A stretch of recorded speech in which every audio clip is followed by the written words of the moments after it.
Hello there, and welcome to the Sleepless Scientist, a quiet place in the cosmos where your thoughts can unwind and knowledge becomes a soft lullaby for the night. Tonight, we begin a gentle journey into the multiverse as a dreamscape, a way of looking at existence not as a rigid structure of fixed outcomes, but as a vast, flowing tapestry of possibilities, softly unfolding all at once. Before you settle in completely, you might take a moment to get comfortable. Perhaps dim the lights, let the room grow still, and allow your breathing to slow just a little. If you enjoy these calm explorations, you are always welcome to support the channel by liking or subscribing, but only if it feels right. And if you'd like, you can leave a comment later about where you're listening from and what time it is for you right now. It's always a quiet joy to imagine all of us scattered across the world, drifting into the same story from different corners of the night. Now, as we begin, there's nothing you need to understand perfectly and nothing you need to remember. If your mind wanders, that's not a problem at all. Wandering is part of the theme tonight. We'll simply keep moving together gently, like floating along a slow current. With that, let's begin. There are moments, usually small ones, when reality feels slightly less solid than we expect it to be. Perhaps it happens late at night, when the house is quiet and familiar objects seem a little distant, as if they belong to a story rather than a fact. Or maybe it happens during a routine day, when you pause and suddenly feel as though your life could have gone in many other directions, all just as real as the one you're living now. In those moments, the world does not feel false, but it feels flexible, as though it could bend gently without breaking.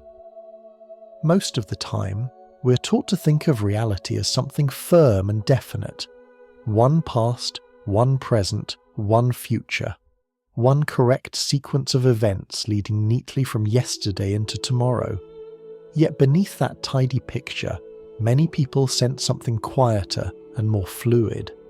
A feeling that life behaves less like a straight road and more like a drifting dream, where scenes change without sharp edges and meaning arrives before explanation.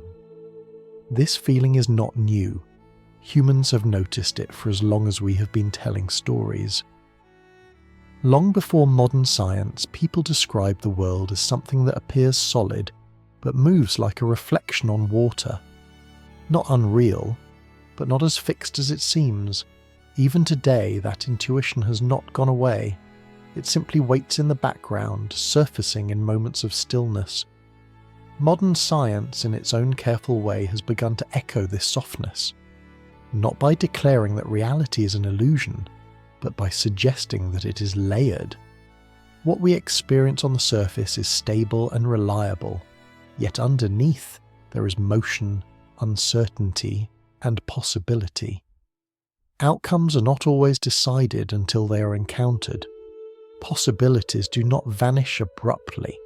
They fade, like paths disappearing into mist. To picture this, imagine standing at the edge of a lake at night. When you toss a small stone into the water, ripples spread outward in every direction. For a moment they overlap and shimmer together. Then, as they travel farther, each ripple becomes harder to distinguish, eventually blending back into stillness. Nothing violent happens, no sudden break, just a quiet separation as distance grows. In much the same way, reality may be shaped by possibilities that drift apart softly once they touch the wider world. What you experience feels singular because it is the ripple closest to you. The others are not destroyed, they simply move beyond your reach. This perspective allows us to think about the multiverse in a different way. Not as countless parallel worlds stacked side by side like shelves in a library, but as a continuous dreamscape, where stories unfold simultaneously, each following its own gentle logic. In this view, the universe is less like a machine that selects one outcome and discards the rest, and more like a storyteller who lets every narrative breathe. even if we only hear one at a time. Dreams offer a familiar example of this softness. When you dream, scenes shift without warning, characters appear and disappear, time stretches and folds, and yet, while you're inside the dream, it all feels natural, logical in its own way. You don't question how you arrived somewhere, or why a place feels meaningful even if it looks unfamiliar. The dream simply carries you along. Waking life, we're told, must be different. It must be strict, consistent, and governed by clear rules. But what if waking life is only a slower, steadier version of the same process? A dream with heavier gravity, where changes happen gently enough that we mistake them for permanence. From this angle, the multiverse is not something far away, hidden behind mathematical symbols or distant cosmic events. It is woven into the everyday experience of choice, memory, and imagination. Every time you wonder how things might have turned out differently, you are brushing up against this dreamlike quality of reality. Not by leaving your world, but by sensing its openness.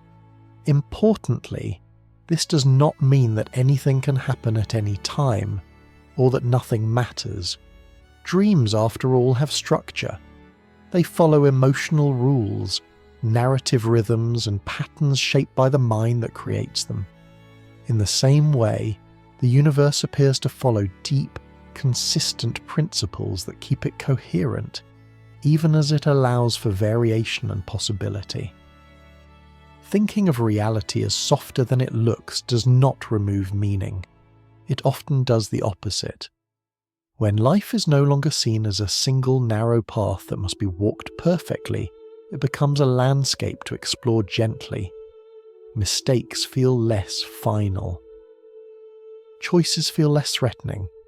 Curiosity begins to replace fear, and perhaps that is why this idea feels so comforting when we encounter it at night.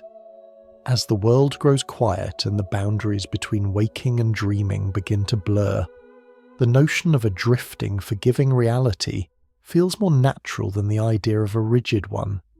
The mind relaxes when it no longer has to hold everything in place. As we continue this journey, we will slowly explore what it means to live inside such a dreamscape, how choices move like currents rather than sharp turns, how different versions of ourselves may be less like strangers and more like echoes, and how peace can emerge, not from certainty, but from learning to drift. For now, there is nothing you need to decide or resolve. Just let the idea settle, like a ripple smoothing itself out on dark water, as we remain here together, moving quietly onward. Long before laboratories, telescopes, or careful measurements, people sat beneath the night sky and felt something familiar stirring in their thoughts.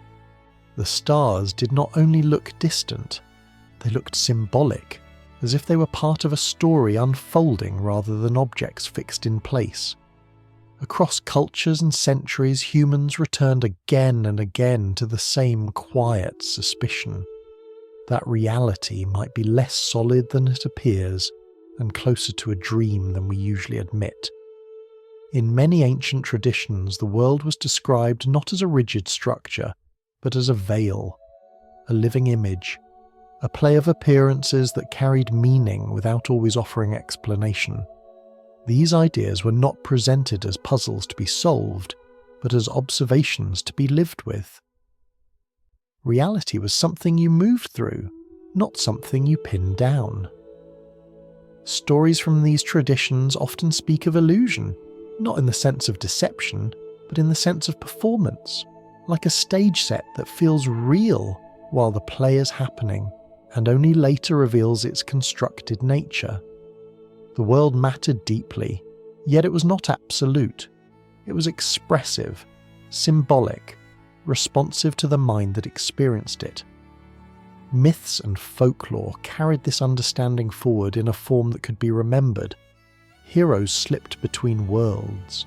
Gods changed shape. time bent around emotion rather than ticking evenly forward. A single night could last a lifetime. A single choice could echo across generations.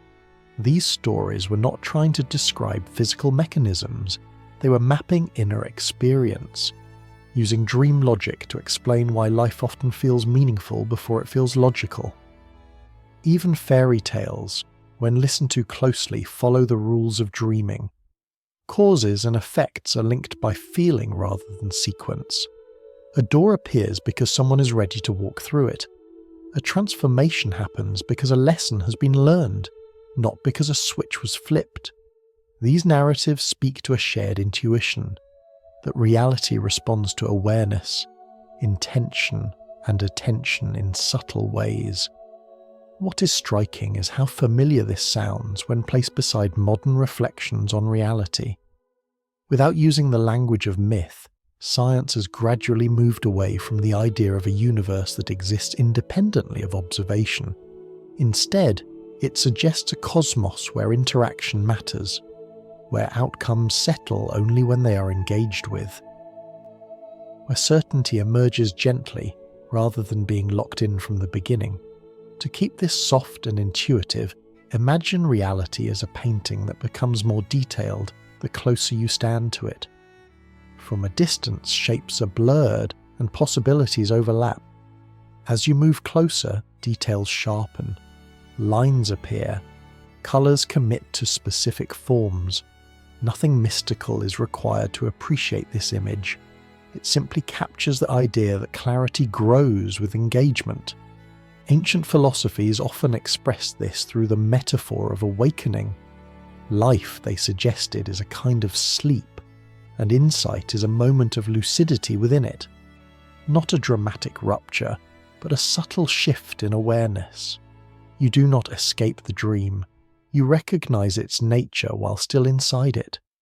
This recognition did not lead to despair. Quite the opposite. It led to compassion, flexibility, and patience. If reality is a kind of shared dream, then rigidity makes little sense.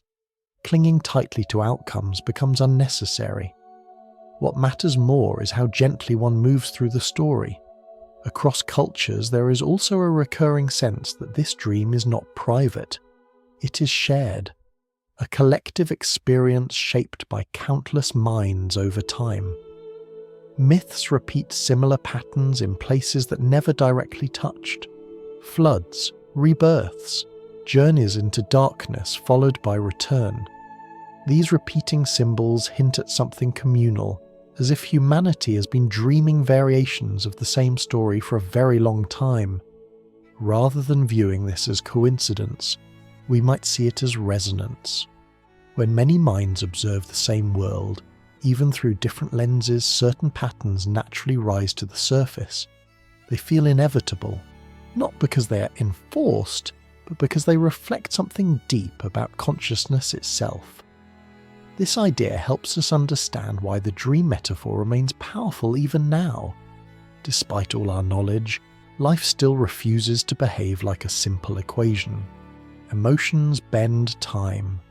Memory reshapes the past. Meaning appears in places logic alone cannot predict. We continue to live inside stories, whether we acknowledge them or not. Thinking of the universe as a dreamscape does not mean rejecting structure or order. Dreams themselves are structured. They arise from the mind's habits, memories, and expectations. They are shaped by patterns even when they appear strange. In the same way, reality may follow consistent principles while still allowing for fluidity and variation. Seen this way, ancient wisdom and modern thought are not opposing views. They are different languages pointing toward the same intuition. One speaks in symbols and stories, the other speaks in careful observations and models. Both suggest that reality is participatory, that it unfolds in relationship with those who experience it. As we rest with this idea, it becomes easier to understand why the notion of a multiverse as a dreamscape feels so natural. It is not an abrupt departure from human thought, but a continuation of a very old conversation. one that has always asked whether the world is something we stand on or something we move through together. And as this question lingers, gently and without urgency, it prepares us for the next step in our exploration. If reality truly behaves like a dream, then the way we move within it may matter more than the certainty of where it leads. Choices then are not rigid crossroads, but soft currents, guiding us quietly through an ever-unfolding story. For a long time, science spoke about the universe as if it were a perfectly assembled machine. Every piece had its place. Every movement followed a clear rule. If you knew enough details, you could, at least in principle, predict everything that would ever happen. The future was already written, waiting patiently to arrive. This picture was comforting in its certainty, but it was also heavy. It left little room for mystery and even less room for gentleness. Reality in this view was something that moved forward relentlessly, indifferent to observers, emotions, or meaning. And then, slowly, almost quietly, that picture began to soften. As scientists looked more closely at the smaller scales of nature, they noticed something strange. The universe did not behave like a rigid clockwork. It behaved more like a set of possibilities waiting to be encountered. Events did not always have a single, sharply defined outcome until interaction took place. Before that moment, reality seemed to hover, undecided, like a story pausing before the next line is spoken. To describe this without technical language, imagine a dimly lit room filled with objects. From the doorway, everything appears vague and uncertain. Shapes overlap. Distances are hard to judge. But as you step inside and turn on a lamp, the room settles into clarity. The objects were always there, yet their exact positions only became definite once light and attention entered the space. Modern science suggests that reality may behave in a similar way, not because it lacks structure, but because structure becomes meaningful through interaction. The act of observing, touching, or engaging is not separate from what is observed. It is part of the unfolding itself. This does not mean that the universe is chaotic or arbitrary.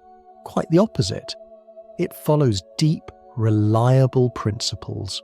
But those principles allow for softness at the edges.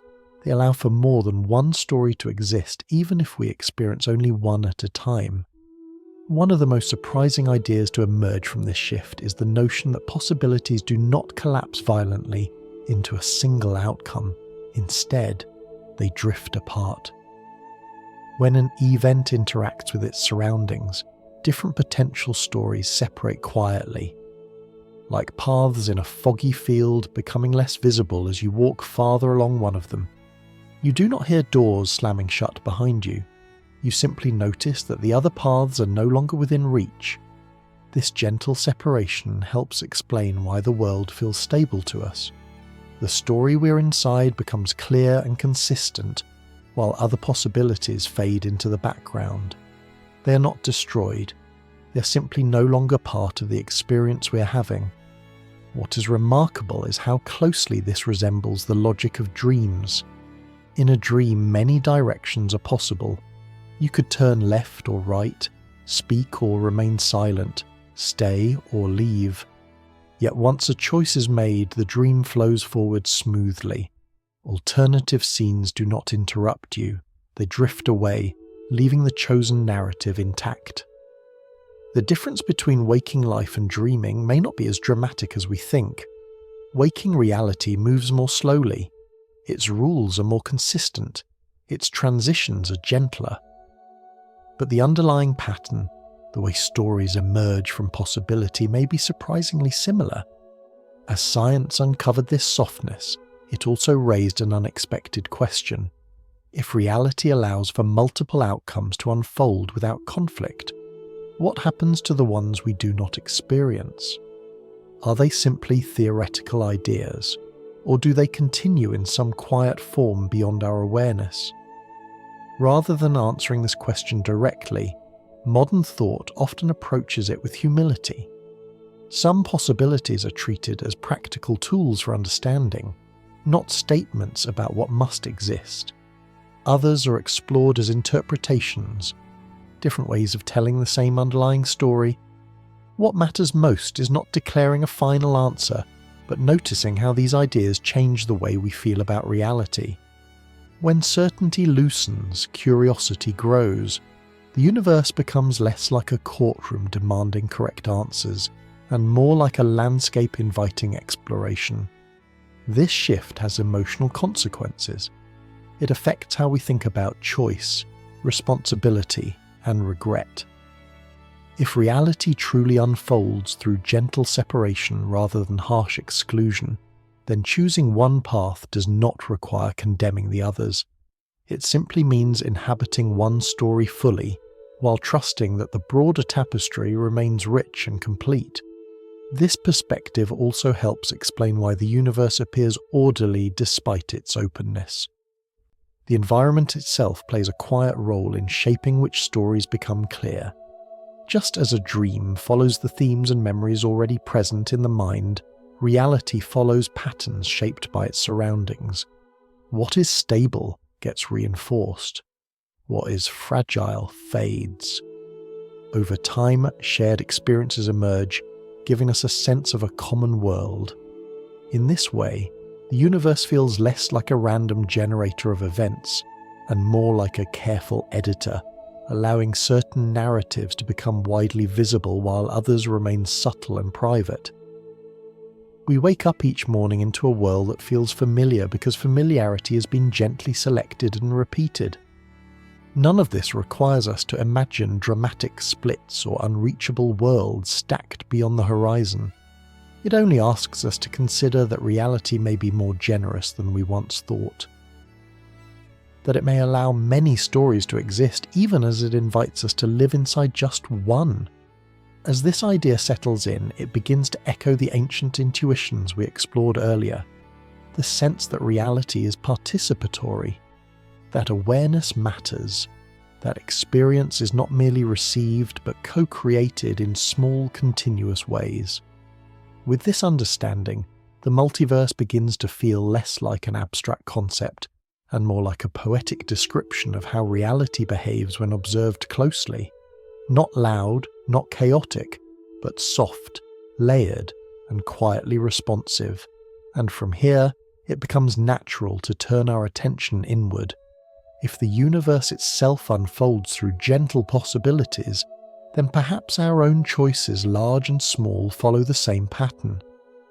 Not as sharp forks that divide our lives forever, but as slow currents that guide us, almost imperceptibly through a dream that keeps moving. Dreams have a way of rearranging the world without asking for permission. A place can become another place without distance. A person can feel deeply familiar without ever having been met. Time can stretch, fold, or disappear entirely, and yet, while the dream is happening, none of this feels strange. It feels appropriate, as if the dream knows exactly what it is doing.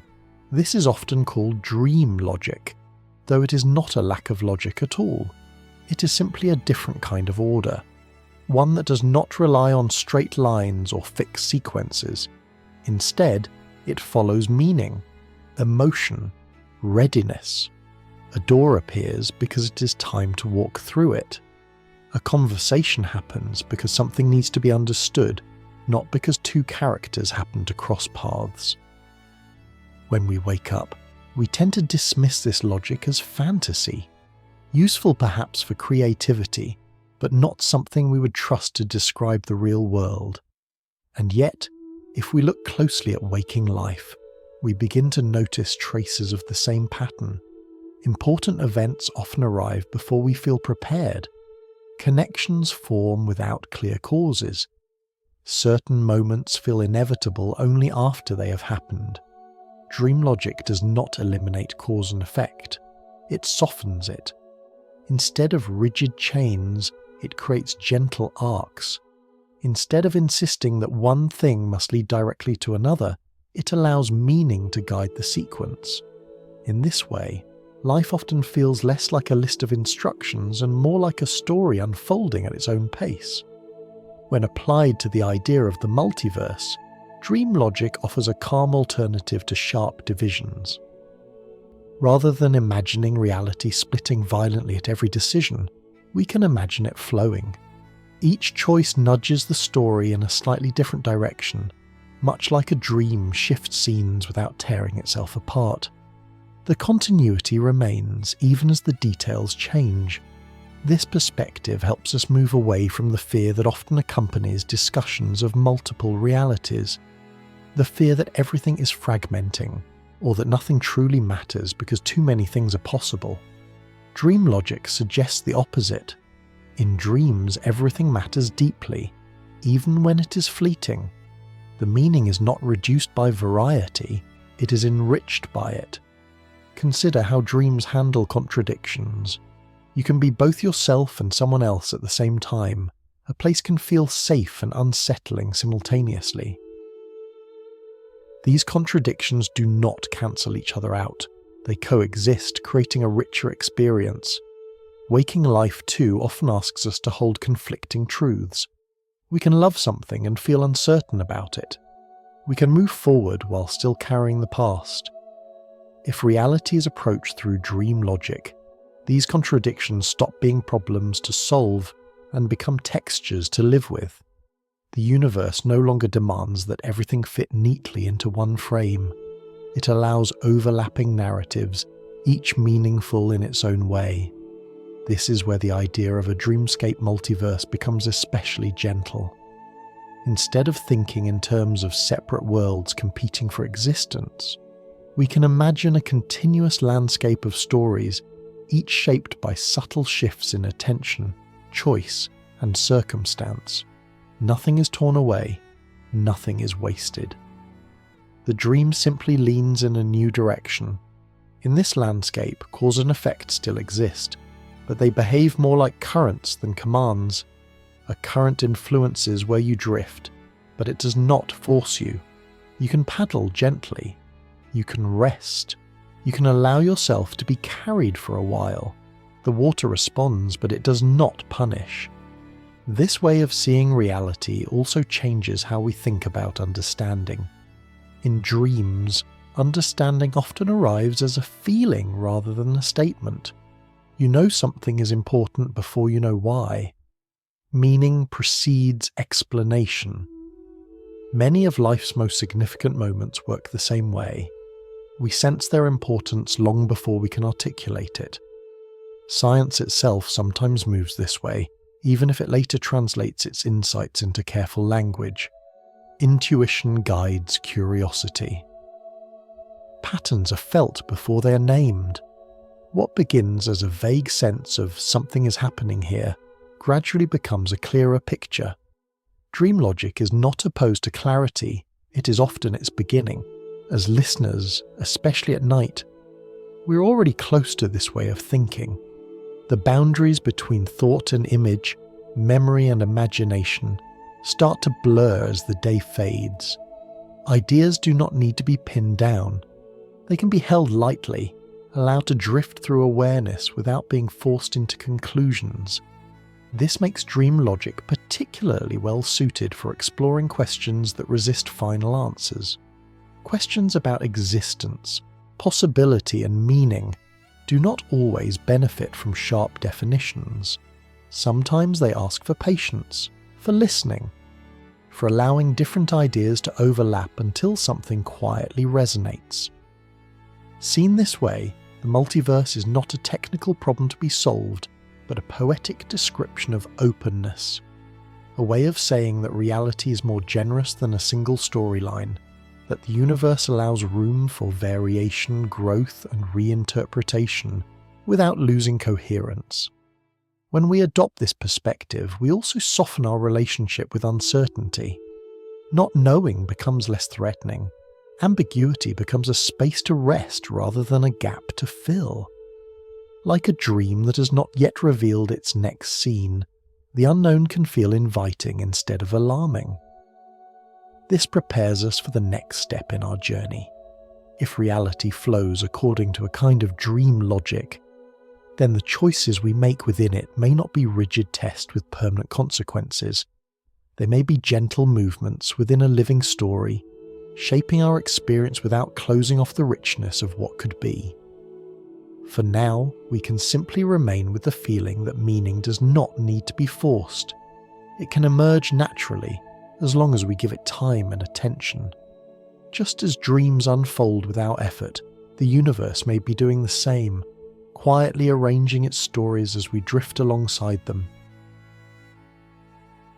We often imagine our lives as a series of sharp turns, one decision here, another there, each one splitting the road into paths that never meet again. This picture can feel heavy, especially late at night, when the mind begins to replay old moments and wonder how different things might have been if a single choice had gone another way. But there is another way to feel into choice, one that is far gentler and far less exhausting. Instead of forks in a road, imagine currents in a wide, slow-moving river. You're not standing still, deciding which rigid path to step onto. You're already moving, already floating, and each small adjustment of direction subtly changes where the water carries you. From this perspective, a choice does not tear reality apart. It nudges it. Most decisions in life do not arrive with dramatic music or clear labels. They slip in quietly. A conversation that lasts a little longer than expected. A message answered now instead of later. A pause where you might have rushed.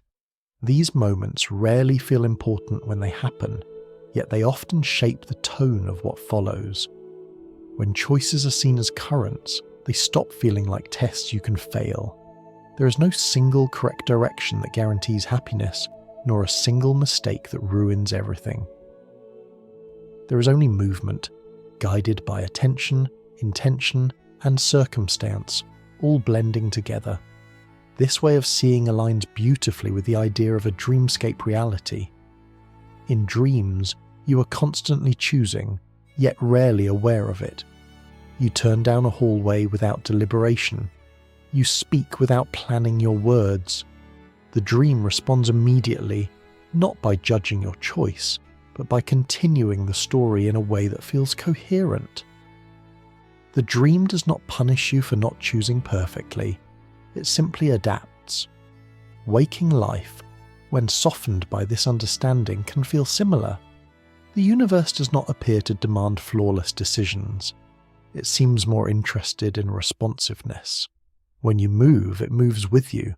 When you pause, it rearranges itself around that pause. Thinking of choice as a current also changes how we relate to regret. Regret often assumes that another path was absolutely better and that it is now permanently lost.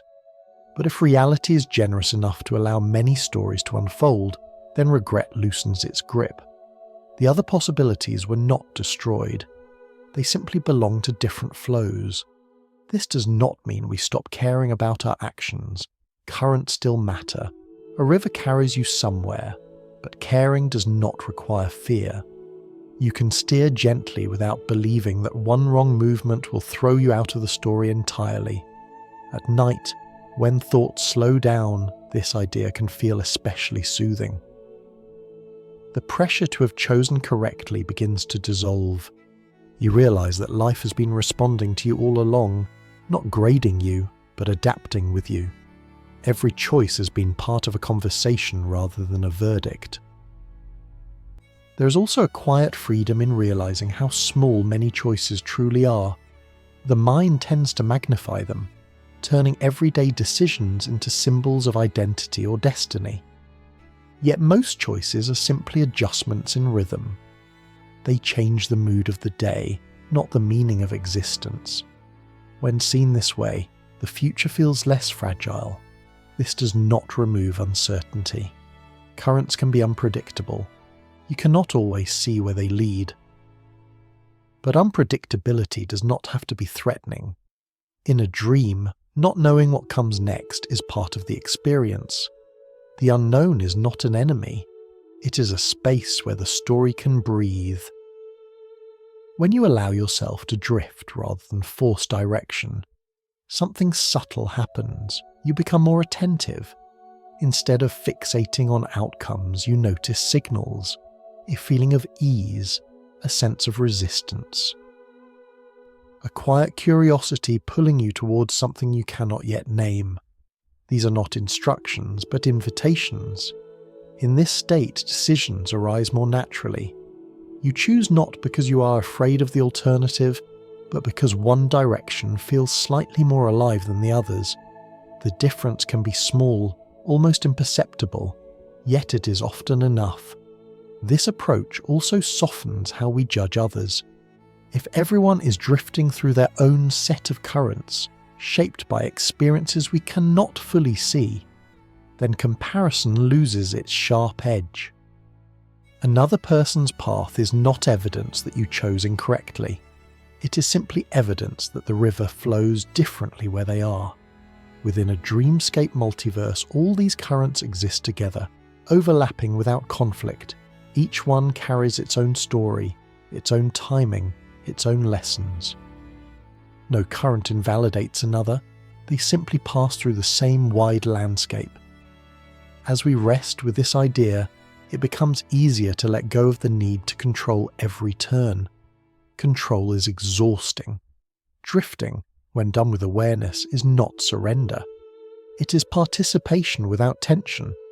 It is trusting that movement itself is enough. This does not mean you never swim. Sometimes effort is needed. Sometimes you paddle toward a shore that matters to you. But even then, you do so knowing that the water is not against you. It is part of the same system, responding to your motion.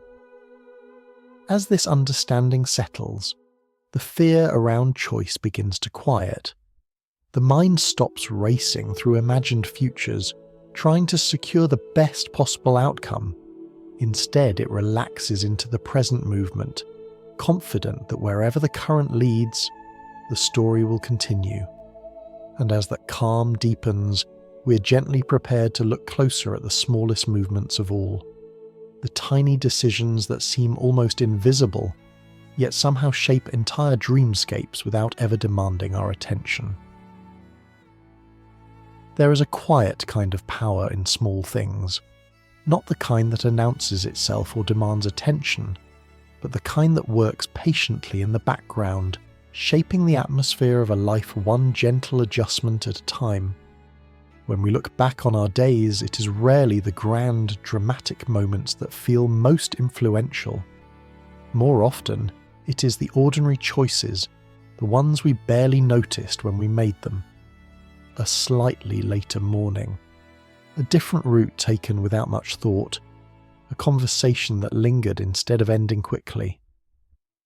These moments do not feel like turning points, they feel like nothing at all, and yet, when we trace the shape of our lives, they often appear again and again, quietly woven into the larger pattern. In a dream, these subtle shifts are even easier to accept. A dream does not require a dramatic reason to change direction. A scene can transform because the mood changes or because attention drifts. One small detail can redirect the entire story without resistance. The dream simply adapts. When we imagine the multiverse as a dreamscape, these small decisions take on a similar role. They're not switches that flip reality into a completely different state. They are tones that colour the unfolding story, a slight warmth here, a soft shadow there. Over time, these tones accumulate, and a new landscape appears. This perspective can be deeply comforting, especially for those who feel overwhelmed by choice. Modern life often presents decisions as heavy responsibilities, each one framed as a potential success or failure. The pressure to choose well to optimize outcomes can turn even simple decisions into sources of anxiety. But if reality unfolds gently, then no single small choice needs to carry the weight of an entire future. The universe doesn't appear to hinge on whether you choose one cup of coffee over another or take one street instead of the next. These choices matter, but they matter in a softer way. They shape texture, not destiny. This understanding offers relief from decision paralysis. When you no longer believe that one wrong move will close every other door, it becomes easier to move at all. Curiosity replaces fear. You begin to treat decisions as experiments rather than judgments, not tests of worth, but invitations to see what unfolds. There is also kindness in this way of seeing, toward yourself and toward others. When small choices are recognized as gentle influences rather than irreversible verdicts, regret loosens its grip. You stop replaying moments with the hope of correcting them. Instead, you recognize them as part of a broader exploration, each one contributing to the richness of the experience. In dreams, you rarely regret what you did in an earlier scene. The dream moves forward without hesitation. Waking life, when approached with a similar softness, can feel less burdened by the past. Memory becomes a record of experiences, not a courtroom of mistakes. Small decisions also remind us that life is constantly responding. The world does not wait for us to make perfect choices before it continues. It flows alongside us, adapting to our movements. This responsiveness suggests a kind of quiet collaboration between the individual and the larger pattern. Imagine walking through a garden at dusk. You choose where to step, but the garden also shapes your movement. The path curves, the light shifts, the air cools. You're not in control of everything, nor are you powerless.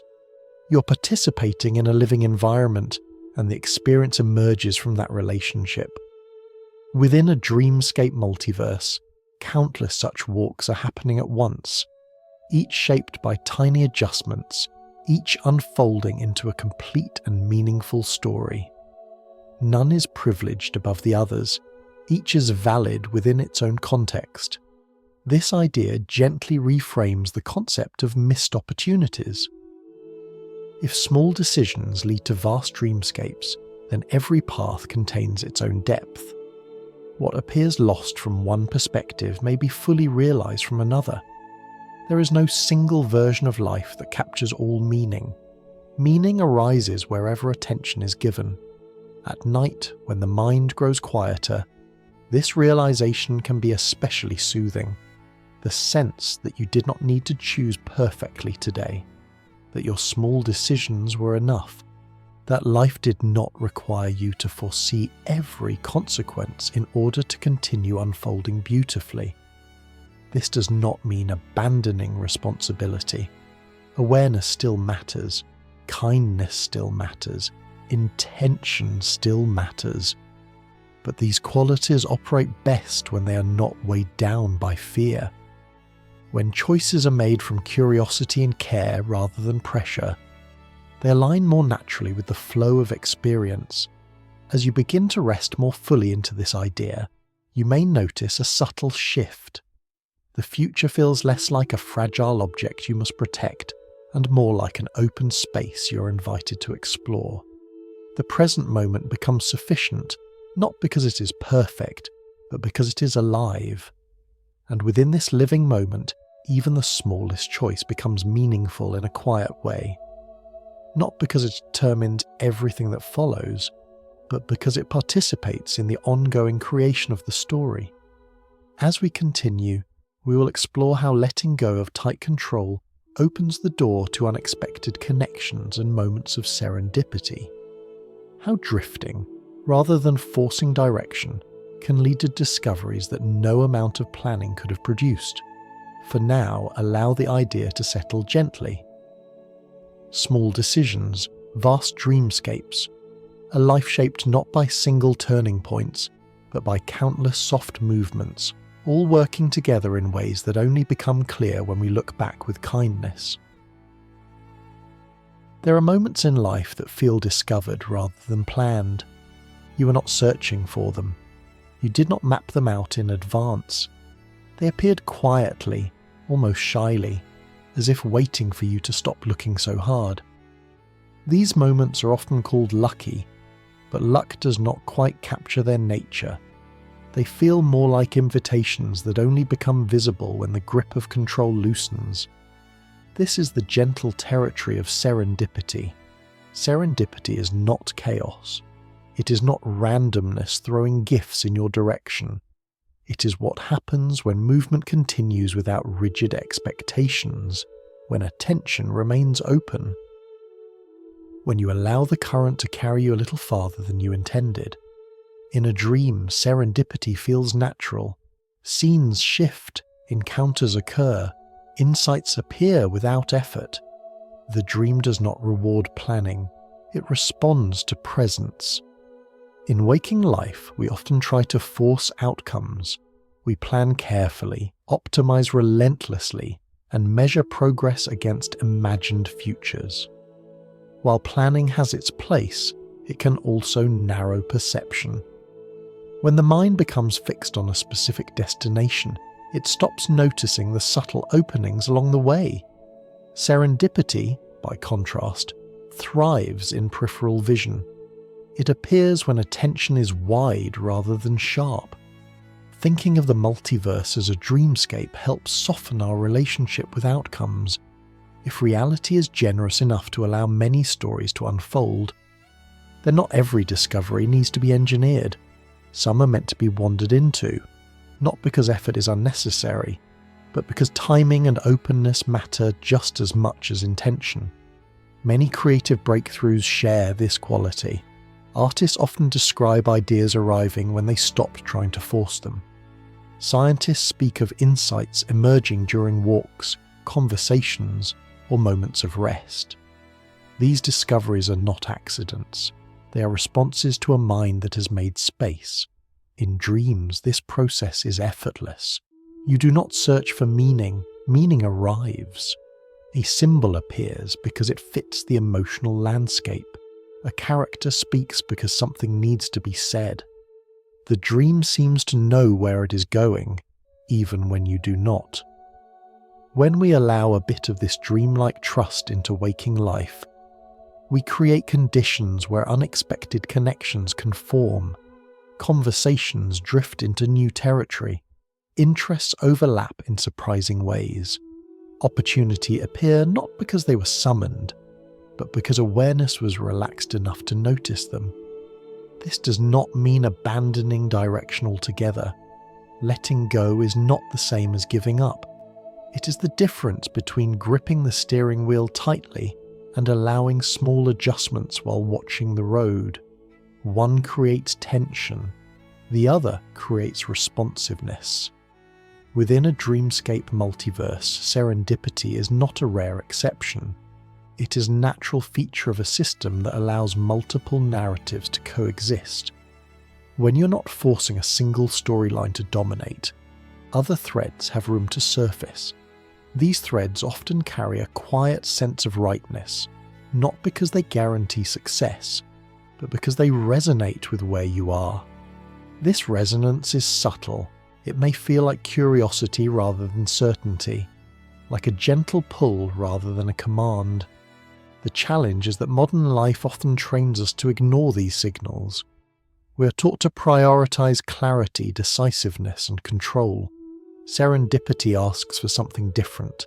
It asks for patience, attentiveness, and trust in unfolding. At night, when the pace slows, it becomes easier to sense this difference. The mind is less interested in control and more receptive to connection. Thoughts drift. Associations form. Ideas link in unexpected ways. This is not weakness. It is a different mode of intelligence, one that works best when allowed to breathe. Letting go also changes how we interpret outcomes. When a plan does not unfold as expected, it no longer feels like a failure, it feels like a redirection. The story did not end, it adjusted. Something else may be forming just beyond what you can currently see. In dreams, this is obvious. A scene dissolves, and another takes its place without explanation. The dream continues seamlessly. We do not mourn the lost scene, we follow the new one. Waking life can feel harsher, but the underlying pattern may be similar. Not every ending is an error. Some are transitions that make space for something unexpected. Serendipity also has a calming effect on comparison. When you stop believing that success must follow a specific script, other people's paths lose their power to unsettle you. Their discoveries are not evidence that you missed your chance. They are evidence that many discoveries are possible, each aligned with different movements through the dream. This perspective invites kindness toward your own timing. You no longer rush to arrive. You allow yourself to linger, to explore side paths, to change direction without self-judgment. The story does not need to be efficient, it needs to be alive. Within the Dreamscape view, letting go becomes an act of cooperation rather than surrender. You're not giving control to randomness, you're acknowledging that you are part of a larger flow, one that responds intelligently when you stop trying to dominate it. This does not remove uncertainty, but it changes its tone. Uncertainty becomes a space of possibility rather than threat. Like the moment in a dream just before the scene shifts, when something new is about to emerge, though you cannot yet name it. As this understanding settles, the grip around outcomes loosens further. You realize that life does not require constant correction. It is already moving. Your role is not to force the story forward, but to remain present enough to notice where it wants to go. And from this place of openness, we can begin to explore a deeper balance. Not drifting aimlessly, and not controlling obsessively, but learning how to engage with the flow consciously, how to move with intention without gripping, how to choose without tightening. A way of moving that is neither passive nor forceful, but quietly aligned. There is a common misunderstanding about drifting. It is often confused with passivity, as if letting go of control means doing nothing at all. But drifting, in its gentlest and most effective form, is not about surrendering awareness. It is about releasing tension while staying engaged.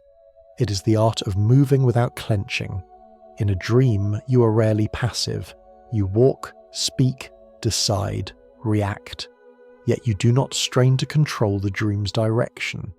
You participate fully without demanding certainty about what comes next. This balance is what makes dreams feel alive rather than exhausting. The dream carries you, but you also move within it. Optimal drifting in waking life works the same way. It is not about abandoning intention, but about softening attachment to outcomes. You still choose, you still act.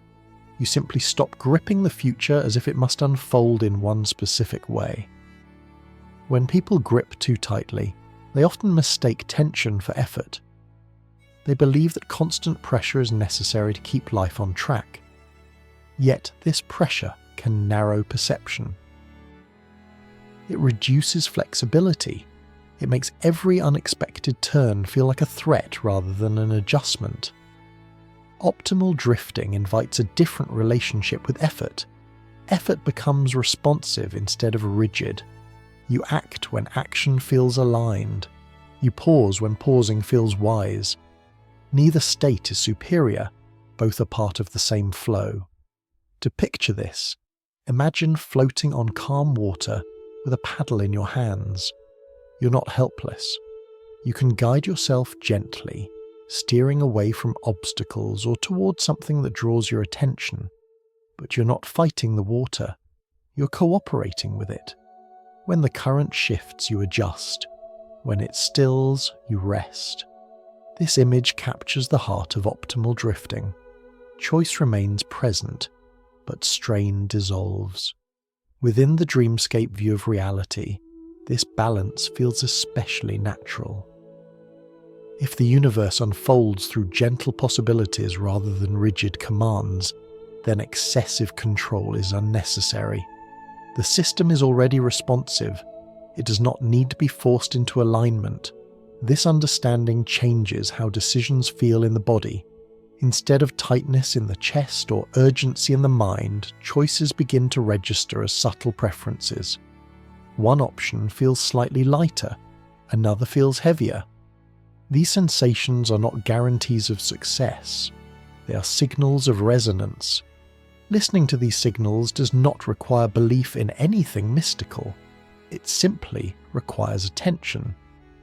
The body often notices alignment before the mind can explain it. Dreams operate this way constantly. You feel that a door matters before you know where it leads. You follow because it feels right in the moment. Waking life becomes gentler when we trust this process, not blindly but curiously. You test, you observe, you adjust. If a direction no longer feels alive, you loosen your grip and allow movement elsewhere. Nothing is wasted. The experience itself adds to understanding. Optimal drifting also brings relief from perfectionism. When you no longer believe that every decision must be optimal in a permanent sense, you stop exhausting yourself with endless evaluation. You make the best choice you can with the awareness you have, and then you move on. In dreams, there is no perfect choice. There is only the next scene. And yet, the dream remains meaningful. Waking life does not lose meaning when we adopt this mindset. It often gains depth. Attention shifts from outcomes to experience, from control to participation. This approach encourages a different kind of responsibility.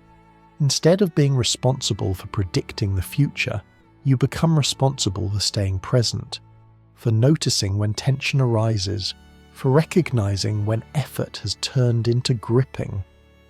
Responsibility becomes relational rather than absolute. There is also a quiet ethical dimension to optimal drifting. When you stop forcing your narrative onto reality, you create more space for others. Their paths no longer feel like obstacles to your own. You recognize that multiple currents can coexist without collision. This awareness fosters empathy. You understand that others are drifting too, shaped by forces you may never fully see. Their choices are not judgments on yours. They are expressions of a different movement through the same dreamscape. At night, this realization can be especially calming. The mind, freed from the burden of constant control, begins to rest. Thoughts slow. The body softens. You feel held by something larger than your individual effort. Optimal drifting does not promise ease at every moment. Currents can be challenging. There will be times when paddling is necessary, when effort is required. But even then, the effort is purposeful rather than frantic. It arises from care, not fear. As you practice this balance, you may notice a shift in how life responds. Opportunities feel less forced. Conversations flow more naturally. Challenges still appear, but they feel less personal, less like failures, and more like information. This is not because the universe has changed, but because your relationship with it has. You're no longer trying to dominate the dream. You're learning how to move within it. From here, our exploration gently turns inward. If choices can be made without gripping, and stories can unfold without force, then the self making those choices may also be more fluid than we once thought. The next step invites us to consider who we are within this dreamscape, and how many versions of ourselves may be quietly drifting alongside us, each carrying a different emphasis of the same underlying awareness. For now, let the idea settle. Choosing without gripping, acting without strain, drifting, not because you are lost, but because the current is alive and responsive. There's nowhere you need to arrive tonight. Only movement, gentle and unforced, continuing in its own quiet way. There is a quiet question that visits many people late at night. When the world has softened and the mind begins to wander, it sounds simple on the surface, yet it carries surprising depth. The question is this: who are you really? Not your name, not your history, not the roles you've played for others, but the feeling of being you, the presence behind all of it. Most of the time, we treat identity as something solid and singular, one self, moving steadily through time, gathering experiences like items placed carefully into a bag. Yet when we pause and look more closely, that sense of solidity begins to loosen. You're not the same person you were years ago. You may not even be the same person you were this morning. Something shifts, quietly and constantly, even though we continue to use the same word, I. In the Dreamscape view of the multiverse, this shifting becomes easier to understand. Instead of imagining countless separate versions of you scattered across distant worlds, we can imagine something gentler. One awareness, expressed in many forms, like the same actor stepping into different scenes, wearing different costumes, speaking different lines, yet always carrying the same underlying presence. Each version of you emphasizes something slightly different. In one story, you are cautious. In another, you are bold. In one, you linger. In another, you leap. None of these versions are mistakes. None of them cancel each other out. They are variations, not contradictions. This perspective invites us to think of identity not as an essence carved in stone, but as an emphasis that shifts with context. Much like a spotlight on a stage, awareness illuminates one set of traits at a time. The spotlight moves, and the scene changes, but the stage itself remains. When you look back on your life, you may notice this movement. Periods where certain qualities were bright and central, followed by times when they dimmed, making room for others. You may recognize past selves that feel distant now, almost like characters from a story you once read. Yet those selves were real. They were honest expressions of awareness responding to the conditions of that moment. Seeing identity this way can be deeply relieving. It loosens the pressure to be consistent in a rigid sense. Growth no longer feels like betrayal of who you once were. Change no longer feels like loss. It becomes continuation, a new scene, not a broken one. In dreams, this fluidity is obvious. You can shift roles without resistance. You might be an observer one moment and a participant the next. You accept these changes without questioning which one is the real you. The dream does not require a stable identity to function.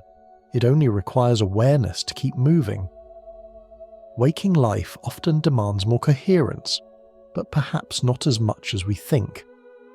Much of the stress around identity comes from the belief that there is a single correct version of you that must be discovered and maintained. The Dreamscape view suggests something kinder. There is no final version to arrive at. There is only ongoing expression. This understanding also changes how we relate to our choices. If each choice emphasizes a different aspect of awareness, then no choice erases the others. It simply brings one version forward for a time. The others remain part of the broader tapestry, contributing quietly to the whole. You might think of it like a piece of music played in different arrangements. The melody remains recognizable, but the mood shifts. A slower tempo reveals tenderness. A faster one brings energy. Neither is more authentic. They're different expressions of the same underlying theme. At night, when thoughts slow and the boundaries between memory and imagination blur, it becomes easier to feel this continuity beneath change. You may sense that the many versions of yourself you have been are not scattered fragments, but gentle echoes, all arising from the same source. This can foster compassion toward yourself. Instead of judging past decisions harshly, you can see them as expressions of a self doing its best with the awareness it had at the time. That version of you was not wrong. It was simply emphasizing something that mattered then. The same compassion extends forward. You do not need to know which version of yourself you are becoming. You only need to allow awareness to keep moving, responding honestly to the present moment. Identity, in this view, is not a destination. It is a process. Within the multiverse as a dreamscape, these many expressions of self are not competing. They're harmonizing. Each adds depth to the whole, even if you only experience one at a time. The self you are now does not invalidate the selves you might have been, or the ones you may yet become. As this idea settles, it can feel as though the grip around identity loosens just a little. You're not required to define yourself perfectly. You're not required to arrive at a final answer. You're allowed to be in motion. This sense of motion prepares us for something even subtler. If identity itself is fluid, then it becomes easier to understand moments when you feel strangely familiar with something you cannot place, or when an experience seems to echo before it fully arrives. These moments do not need dramatic explanations. They may simply be quiet reminders that awareness is larger and more flexible than the story we usually tell about it.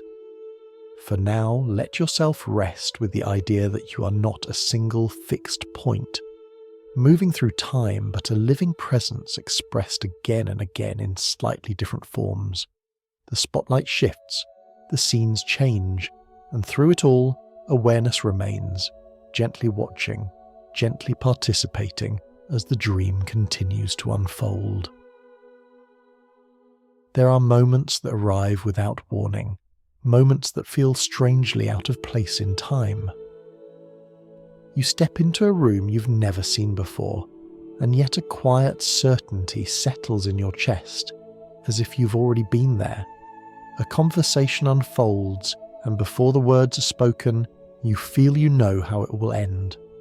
The sensation lasts only a few seconds, sometimes less, and then it fades, leaving behind a gentle confusion. We often call this déjà vu, a feeling of having been here before, without a memory to support it. It can be unsettling when it happens, especially if the mind tries to explain it too quickly. Was it a mistake? A trick of memory? A sign of something strange? The urge to label the experience can be strong, but in the dreamscape view, there's no need to rush toward conclusions. These moments can be held lightly, like brief ripples passing across a calm surface. Instead of treating déjà vu as evidence of prediction or hidden knowledge, we can approach it as a form of emotional recognition. A moment when the present aligns so closely with something already carried inside you that it feels familiar, even without a clear source. The familiarity does not come from remembering a past event, it comes from resonance. In dreams, this kind of recognition happens constantly.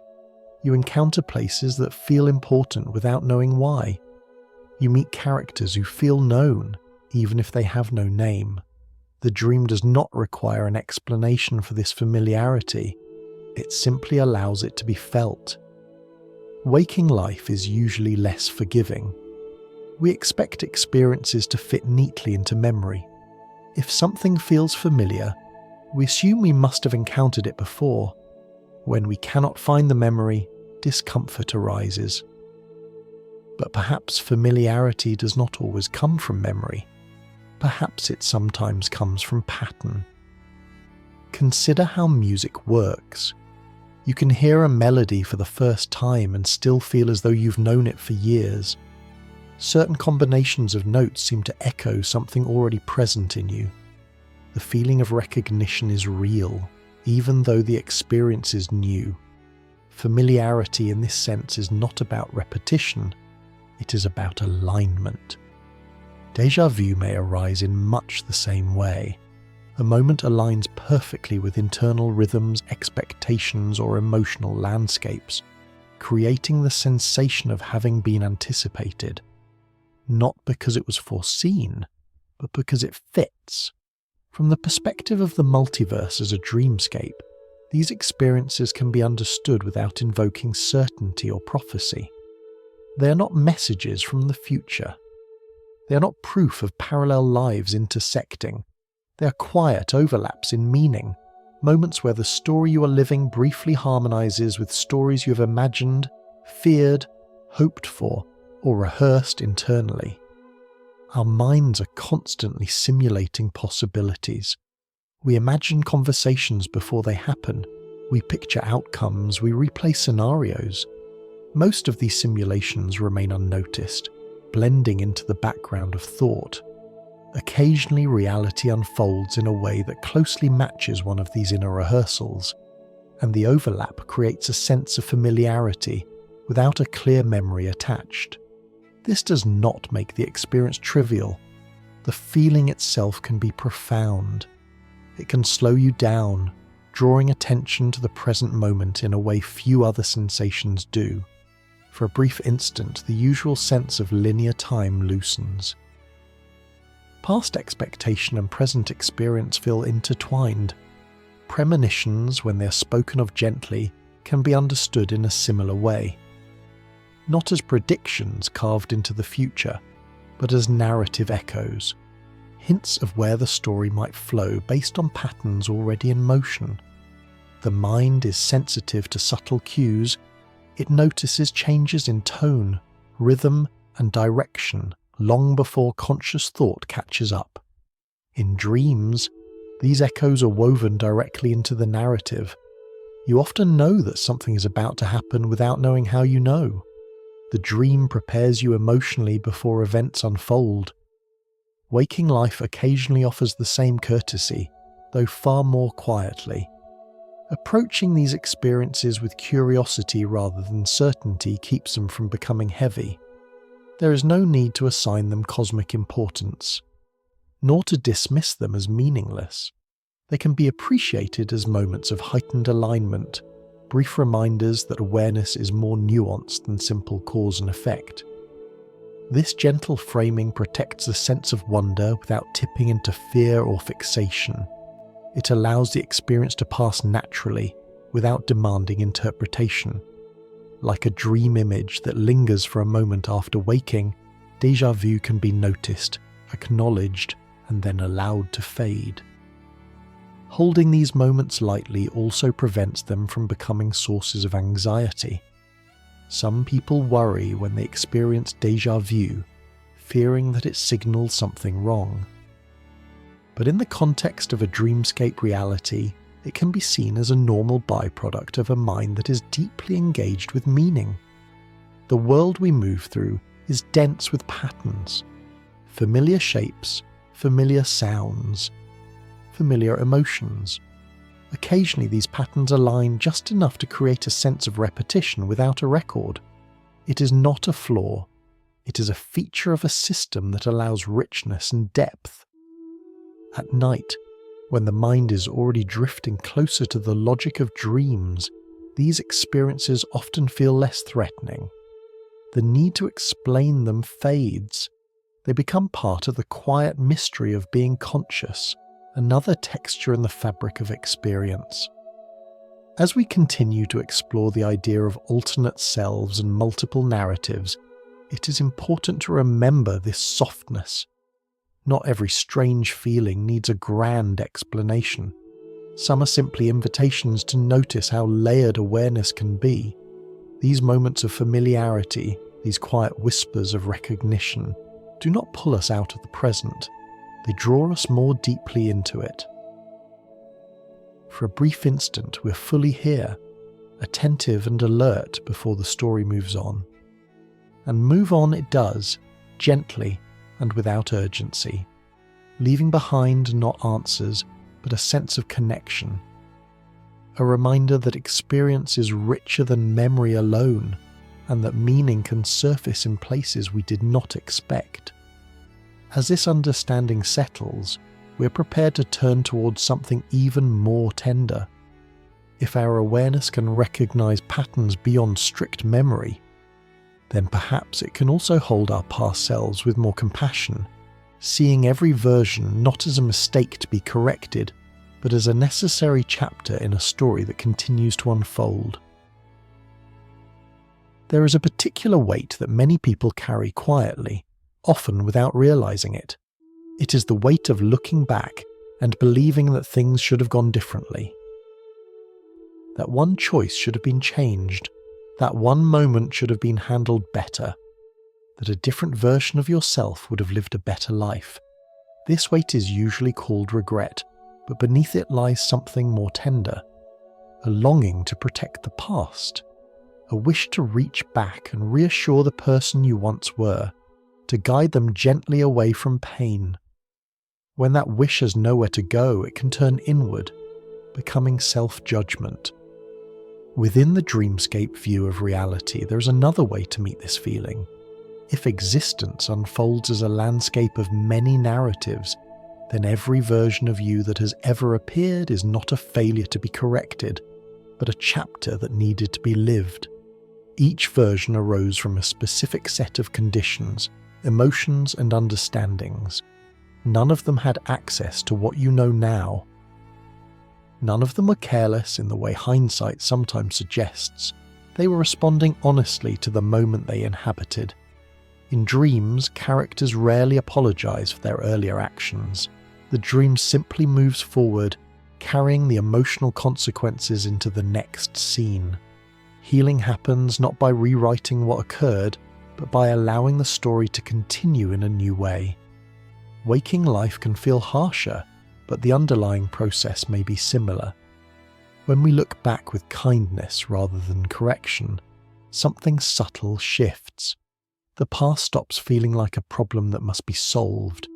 It becomes a source of information, a record of how awareness responded when it was shaped differently than it is today. This perspective is especially important when it comes to experiences of pain or trauma. Trauma has a way of freezing certain moments in place, making them feel permanent and defining. It can convince the mind that one chapter explains the entire story, that what happened once is who you are. The dreamscape view offers a gentler frame. Trauma becomes a chapter, not a definition.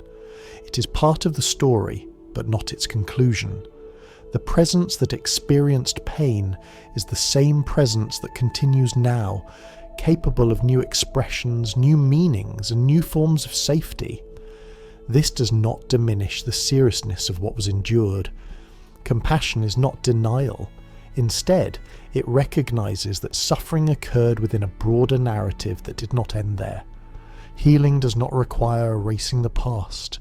It requires loosening the belief that the past has the final word. Seeing alternate selves as variations of one awareness allows us to extend compassion across time. The self who made a painful decision, the self who stayed too long, the self who left too soon. Each one becomes understandable when seen as a momentary emphasis rather than a permanent flaw. You can imagine these selves not as strangers, but as earlier scenes in a long unfolding play. The actor has changed costumes, the lighting has shifted, but the presence remains. Instead of judging those scenes, you can acknowledge their role in shaping what came next. This approach can soften the inner dialogue that often becomes loud at night. The replaying of conversations, the questioning of motives, the endless rewriting of history in search of a better outcome. When the mind understands that no single narrative holds absolute authority, it can finally rest. In dreams, emotional resolution often arrives without explanation, a feeling that something is complete, a sense that the story can move on. Waking healing can feel less immediate, but it may follow the same principle. Completion does not always come from understanding everything. Sometimes it comes from acceptance. Acceptance in this context is not approval of harm. It is recognition of reality as it unfolded. It is allowing what happened to exist without demanding that it be different. From that allowance, new meaning can emerge naturally. This is where compassion becomes transformative, not the kind directed outward as a moral requirement, but the kind extended inward as recognition. When you view every version of yourself as a sincere participant in a larger story, harsh judgment loses its purpose. The Dreamscape view also allows healing to move in more than one direction. Insight gained now can recontextualize the past, giving it new meaning. What once felt like a dead end may reveal itself as a turning point, not because the pain was necessary, but because growth continued despite it. This reframing can be profoundly calming. The nervous system relaxes when it no longer feels trapped by its own history. The body senses that the story is still open, that there is room for movement and change. At night, when the mind is already drifting toward the logic of dreams, this openness becomes easier to feel. The past loosens its grip. The future stops demanding guarantees. What remains is the present moment, quietly offering the next scene. Healing across narratives does not mean forgetting who you were. It means allowing who you were to rest, to take its place among many expressions, none of which need to dominate the whole. As this understanding settles, you may notice a gentler relationship with memory. Memories arise, but they do not insist. They pass through awareness like images in a dream, carrying information without demanding judgment. This prepares us for the most difficult transition of all, one that every story eventually faces. Not the end of a chapter, but the end of a narrative itself. And yet, even here, the Dreamscape view offers a softness that allows the mind to approach the idea without fear. There is a subject that often arrives quietly at night, when the mind is no longer busy defending itself with plans and explanations. It does not announce itself loudly. It simply appears like a shadow at the edge of awareness. The subject is endings. And among all endings, there is one that feels larger than the rest. We usually speak of it in hushed tones or avoid it altogether, not because it is unfamiliar, but because it feels final. Yet in dreams, endings behave very differently. A dream does not end because something disappears forever. It ends because the scene has completed its purpose. The story fades and something else begins, often without explanation. Within the Dreamscape view of reality, this distinction matters. If existence unfolds as a series of narratives rather than a single, rigid timeline, then endings do not have to mean erasure. They can mean transition, a change of scene, a release of one form so that another can arise. This is not presented as a claim about what must happen, but as a gentle way of holding the unknown without fear. In dreams, characters vanish all the time. A companion you were just speaking to is suddenly gone, replaced by a new setting or a different presence. You do not grieve them in the dream. You understand intuitively that their role in that moment is complete. The dream does not feel broken because of it. It feels whole. Waking life makes endings feel heavier because we attach identity and continuity to form. We believe that meaning resides only in what remains visible. When something ends, we fear that meaning has been lost. But meaning does not depend solely on persistence. It can also reside in completion. Think of a story that moved you deeply. Its ending does not erase what came before. In fact, the ending often gives the entire story its shape. Without it, the narrative would feel unfinished, unresolved. The meaning of the story exists precisely because it had a beginning, a middle, and an end. From this perspective, endings are not failures of continuity. They are part of it. When we apply this understanding to life, the idea of death becomes less sharp, less overwhelming. Not because it is trivial, and not because it is fully understood, but because it can be approached without insisting on final definitions. The Dreamscape view allows us to say gently that we do not know what comes next, and that not knowing does not have to be frightening. In many dreams, you move from one scene to another without questioning how you arrived. There's no sense of loss, only movement.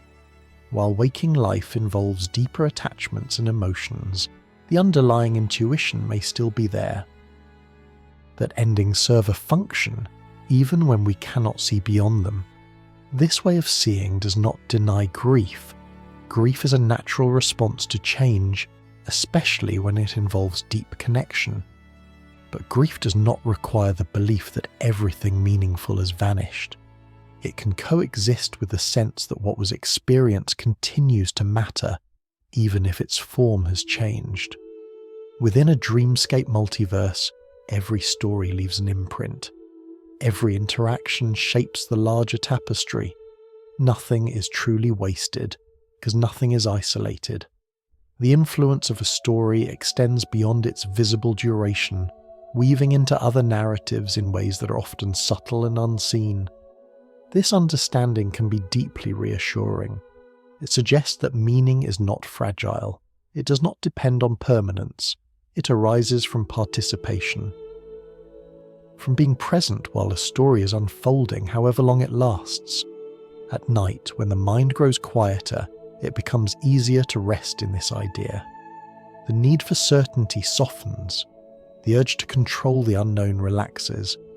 You allow yourself to sit with the mystery, rather than trying to resolve it.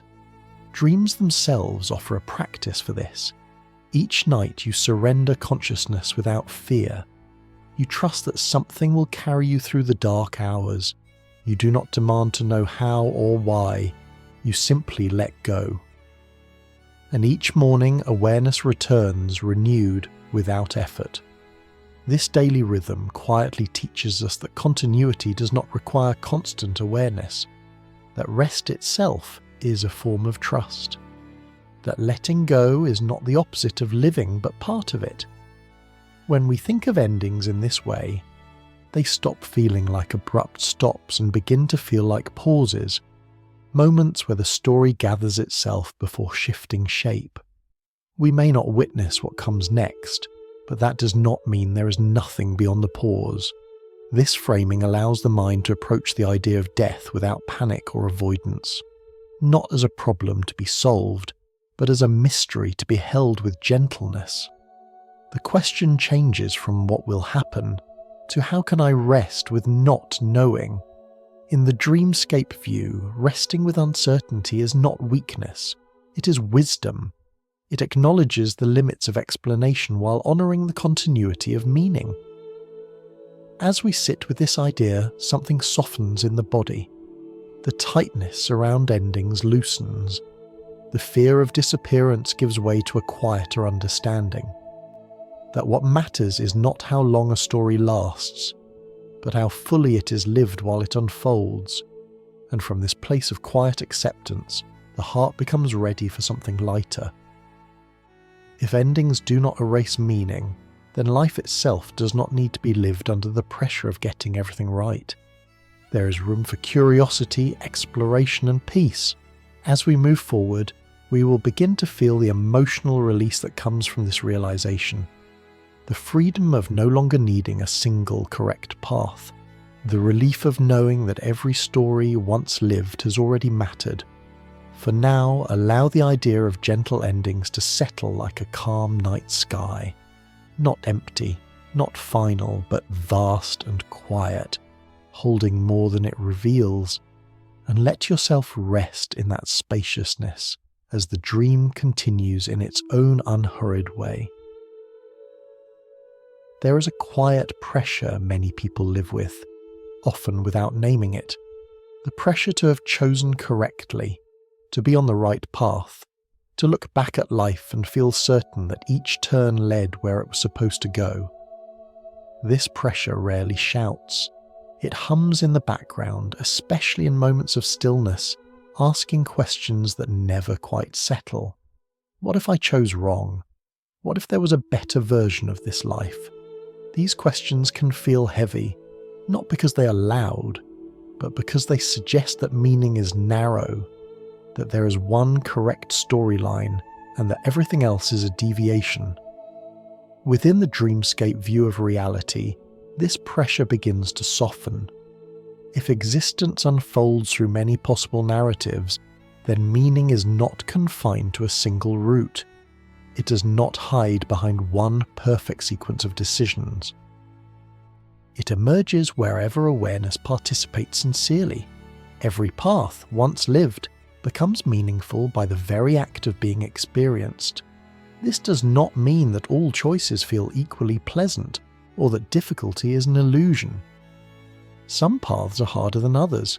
Some carry more sorrow, more effort, more uncertainty. But difficulty does not make a path wrong. It makes it human. In dreams, there is no concept of a correct route. You move where the dream carries you. A difficult scene does not invalidate the dream. It deepens it. The dream does not pause to ask whether you could have taken a better turn earlier. It trusts the movement of the story. Waking life often lacks this trust. We are encouraged to optimize, to compare, to measure progress against imagined alternatives. While reflection can be useful, it easily turns into self-surveillance. Every decision becomes a test. Every outcome becomes evidence for or against our worth. The idea of a single right path feeds this tension. It suggests that life is a narrow corridor, and that stepping slightly to one side leads to permanent loss. No wonder anxiety grows in such a framework. The stakes feel unbearable. The dreamscape view offers relief not by denying responsibility, but by expanding context. If reality allows many stories to exist, then the weight placed on any one story lightens. Your life does not have to justify all possible lives. It only has to be lived honestly from where you are. Failure, in this frame, changes meaning. It is no longer proof of being off course. It becomes narrative redirection, a scene that reveals something new, even if it arrives through discomfort.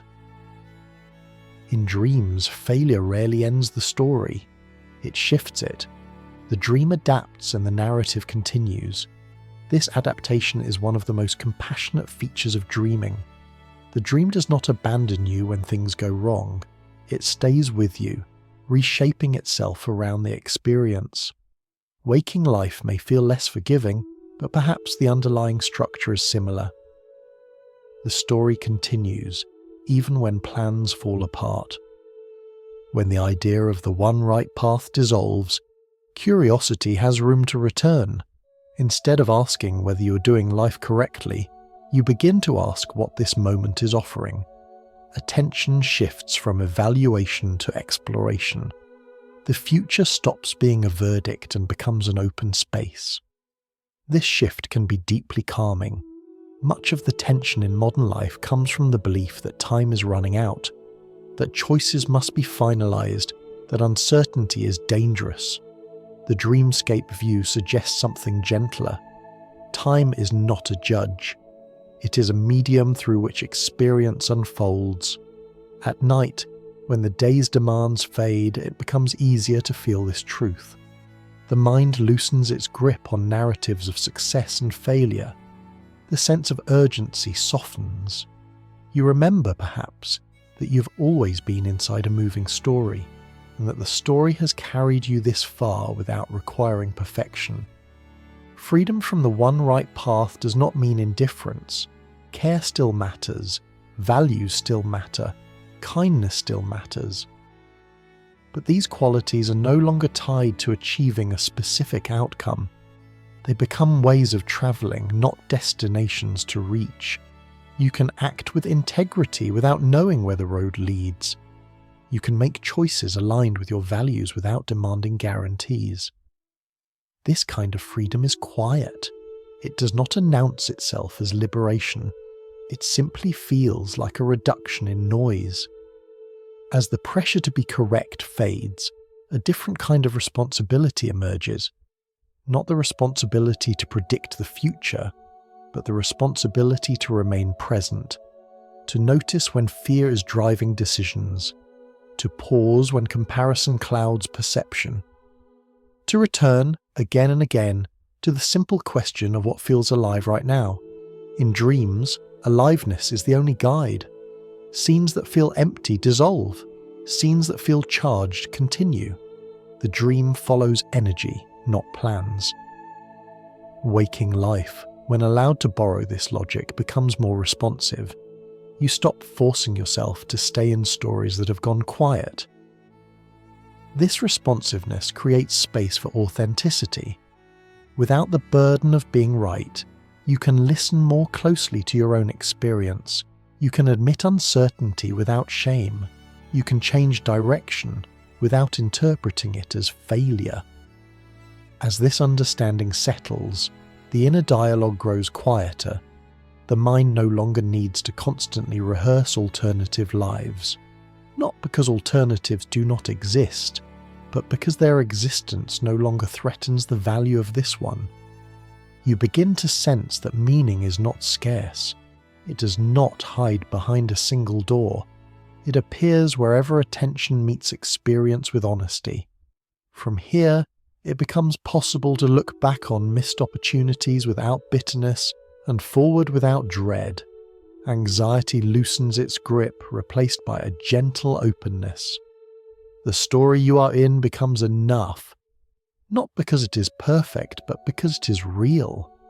And as that openness deepens, we are naturally led to explore how this freedom changes our relationship with regret itself, how living without the need for a single correct path allows the past to soften and the future to breathe. For now, allow yourself to rest in the idea that there was never only one way to live, that every sincere path carries its own meaning, that the dream you're inside does not demand correctness, only presence. Regret has a particular way of visiting us when the world grows quiet. During the day, it often stays hidden beneath activity and distraction. But at night, when there is nothing urgent to do and nowhere to go, it slips into awareness softly, carrying images of moments that might have unfolded differently. Regret is rarely loud. It does not usually arrive as anger or panic. More often it comes as a gentle ache, a question without an answer, a feeling that something meaningful was missed, left behind, or passed over without being fully noticed. In a world imagined as a single narrow path, regret feels heavy because it suggests finality. If there was only one correct route, then a missed turn becomes permanent loss. The story appears to have closed a door that can never be opened again. But in a dreamscape view of reality, regret begins to change shape. If existence allows many stories to unfold, then regret is no longer evidence of failure. It becomes a signal of care, a sign that something mattered. The feeling itself does not mean you chose wrongly.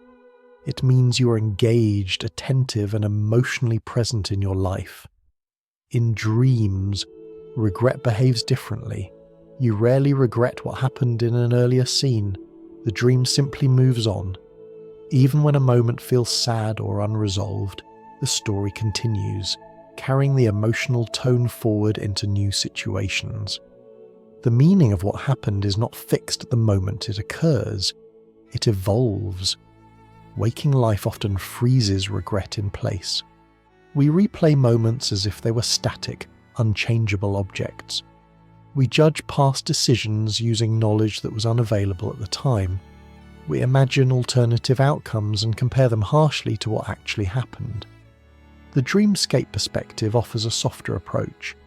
Instead of asking whether the past should have been different, it asks how the past has already contributed to the present. What did that experience reveal? What sensitivity did it awaken? What direction did it quietly set in motion? Seen this way, regret becomes part of the process of understanding, not a verdict on the self. This shift can feel subtle, but its effects are profound. When regret loosens its grip, anxiety begins to dissolve as well. Anxiety and regret often travel together, one looking backward and the other looking forward, both fueled by the fear of having missed the correct path. When the idea of a single correct path fades, both lose their urgency. Living without regret does not mean forgetting or dismissing the past. It means releasing the belief that the past defines the limits of what is possible now. It means recognizing that meaning is not confined to what could have been. It is actively forming in what is. In a world of possibility, experience itself becomes the source of meaning. Arrival matters less than participation. The joy of exploration replaces the pressure of outcome.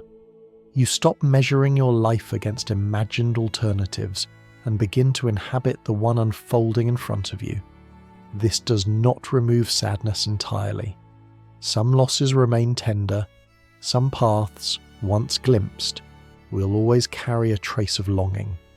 But longing does not have to harden into regret. It can remain soft, like a memory held with affection rather than pain. At night, this softness becomes easier to feel. The mind relaxes its grip on comparison. The body settles. You may notice that many of the moments you regret are also moments where you learned something essential about yourself. They shaped your sensitivity, your values, your capacity to care. Dreams often revisit emotional themes until they are integrated. They replay variations, not to punish, but to understand. Waking life may follow a similar rhythm. Regret may return not because something went wrong, but because something is still being woven into meaning. When you allow regret to be part of a larger narrative, it loses its sting. It becomes a messenger rather than a judge. It points toward what you value, without demanding that the past be rewritten. This perspective also frees you from the burden of constant self-correction. You no longer need to constantly adjust your present actions to compensate for imagined past mistakes. Instead, you can respond to the present moment directly, guided by what you've learned rather than what you wish you had done. Living without regret invites a gentler relationship with time. The past is no longer an anchor dragging behind you. The future is no longer a finish line you must reach correctly. Both become part of a continuous flow, shaping the present without imprisoning it. In dreams, time rarely moves in straight lines. Scenes blend, memories appear as symbols, meaning emerges gradually. Waking life may feel more linear, but its emotional logic often follows the same pattern. Understanding comes in layers, not all at once. As you rest with this idea, you may feel a subtle lightness. The stories you tell yourself about mischances begin to soften. The urge to constantly evaluate your life diminishes. You realize that nothing essential has been lost, because meaning was never confined to a single moment or decision. Instead, meaning accumulates. It gathers quietly, shaped by attention, care, and experience. Even moments that felt disappointing at the time have contributed to the depth of your awareness. In a world of possibility, exploration itself becomes the reward. You do not need to justify your journey by reaching a specific destination. The act of moving, learning, and responding sincerely is enough. As this understanding settles, curiosity naturally takes the place of fear. You become more willing to try, to risk, to step into unfamiliar experiences, not because success is guaranteed, but because outcomes are fluid and no single result defines the whole story. From here, it becomes easier to see others with the same generosity. Their paths are not errors to be judged, but explorations unfolding under different conditions. Empathy grows when comparison fades, and with empathy comes a sense of belonging. A recognition that we're all moving through the same dreamscape, each following currents we did not fully choose, yet participating in them as best we can. As we continue, this sense of shared movement will open into something even more expansive, a feeling that we are not drifting alone but together inside a vast and interconnected dream. For now, allow yourself to rest without regret. Let the past be what it is. Let the future remain open, and remain here in this moment where the story is still being written gently, one breath at a time. As the pressure of regret fades and the grip of comparison loosens, another realization begins to surface quietly. It is a feeling rather than a thought, a sense that you're not drifting alone, that whatever story you are living, it is unfolding alongside countless others, each moving through its own currents, each shaped by different moments of attention and care. This realization can arrive gently, sometimes unexpectedly. Perhaps you notice it while watching lights in distant windows at night, each one marking a life being lived in its own rhythm. Or perhaps it comes while listening to a familiar voice, realizing that behind every face is a private universe of memories, fears, hopes, and quiet dreams. Within the dreamscape view of reality, this sense of shared existence feels natural. If life unfolds as a vast interconnected field of narratives, then every individual story is part of a larger pattern, not identical, not synchronized, but woven together by subtle threads of experience. In dreams, this interconnectedness is often taken for granted. Characters appear already meaningful. Places feel inhabited, even when no one is visible. There is a sense that the dream world is alive beyond your direct attention. Waking life, when approached with the same softness, begins to reveal a similar depth. Everyone you encounter is moving through a personal dreamscape shaped by choices, circumstances, and inner landscapes you may never fully know. Their actions are not random, nor are they simple reflections of your own. They arise from different currents, different histories, different moments of emphasis. Seeing others this way can change the tone of interaction. Judgment softens, curiosity grows. Instead of asking why someone is wrong, you may find yourself wondering what story they are responding to, what pressures shaped that moment, what needs were present beneath the surface. This does not mean excusing harm or ignoring boundaries. Compassion is not the absence of discernment. Rather, it adds context. It reminds us that behavior is often the visible edge of an unseen narrative. In a shared dreamscape, empathy becomes a form of recognition. You recognize in others the same movement you feel within yourself, the same shifting spotlight of awareness, the same effort to navigate uncertainty while remaining true to what feels alive. This recognition can be deeply calming. It reduces the sense of isolation that often accompanies modern life. You realize that confusion, doubt, and searching are not personal failures. They're common features of conscious experience. Everyone is improvising even when it appears otherwise. Belonging in this view does not require sameness. It does not demand agreement or shared goals. It arises from participation in the same unfolding mystery, from acknowledging that no one has a complete map and that this uncertainty is shared. Dreams often reflect this beautifully. Even when the dream places you alone, there is a sense that the world around you is aware, responsive, inhabited. The dream does not feel empty. It feels held. Waking life can feel the same when we allow ourselves to notice the quiet presence of others moving alongside us. This sense of shared dreaming also reframes conflict. Differences stop feeling like threats to your own story. They become expressions of other narratives intersecting with yours. The meeting may be difficult, even painful, but it is no longer framed as proof that something has gone wrong at a fundamental level. In this light, misunderstanding becomes part of the landscape rather than an anomaly. Just as dreams sometimes place incompatible scenes side by side, waking life brings together stories that do not always align. The challenge is not to force harmony, but to navigate these intersections with awareness. Recognizing life as a shared dream also brings a quiet humility. No single perspective can capture the whole. Your experience is valid, but it is not complete. Others carry pieces of the larger picture that you cannot access directly. This does not diminish your story. It enriches the tapestry it belongs to. At night, when the mind naturally relaxes its need to dominate, this humility feels comforting rather than threatening.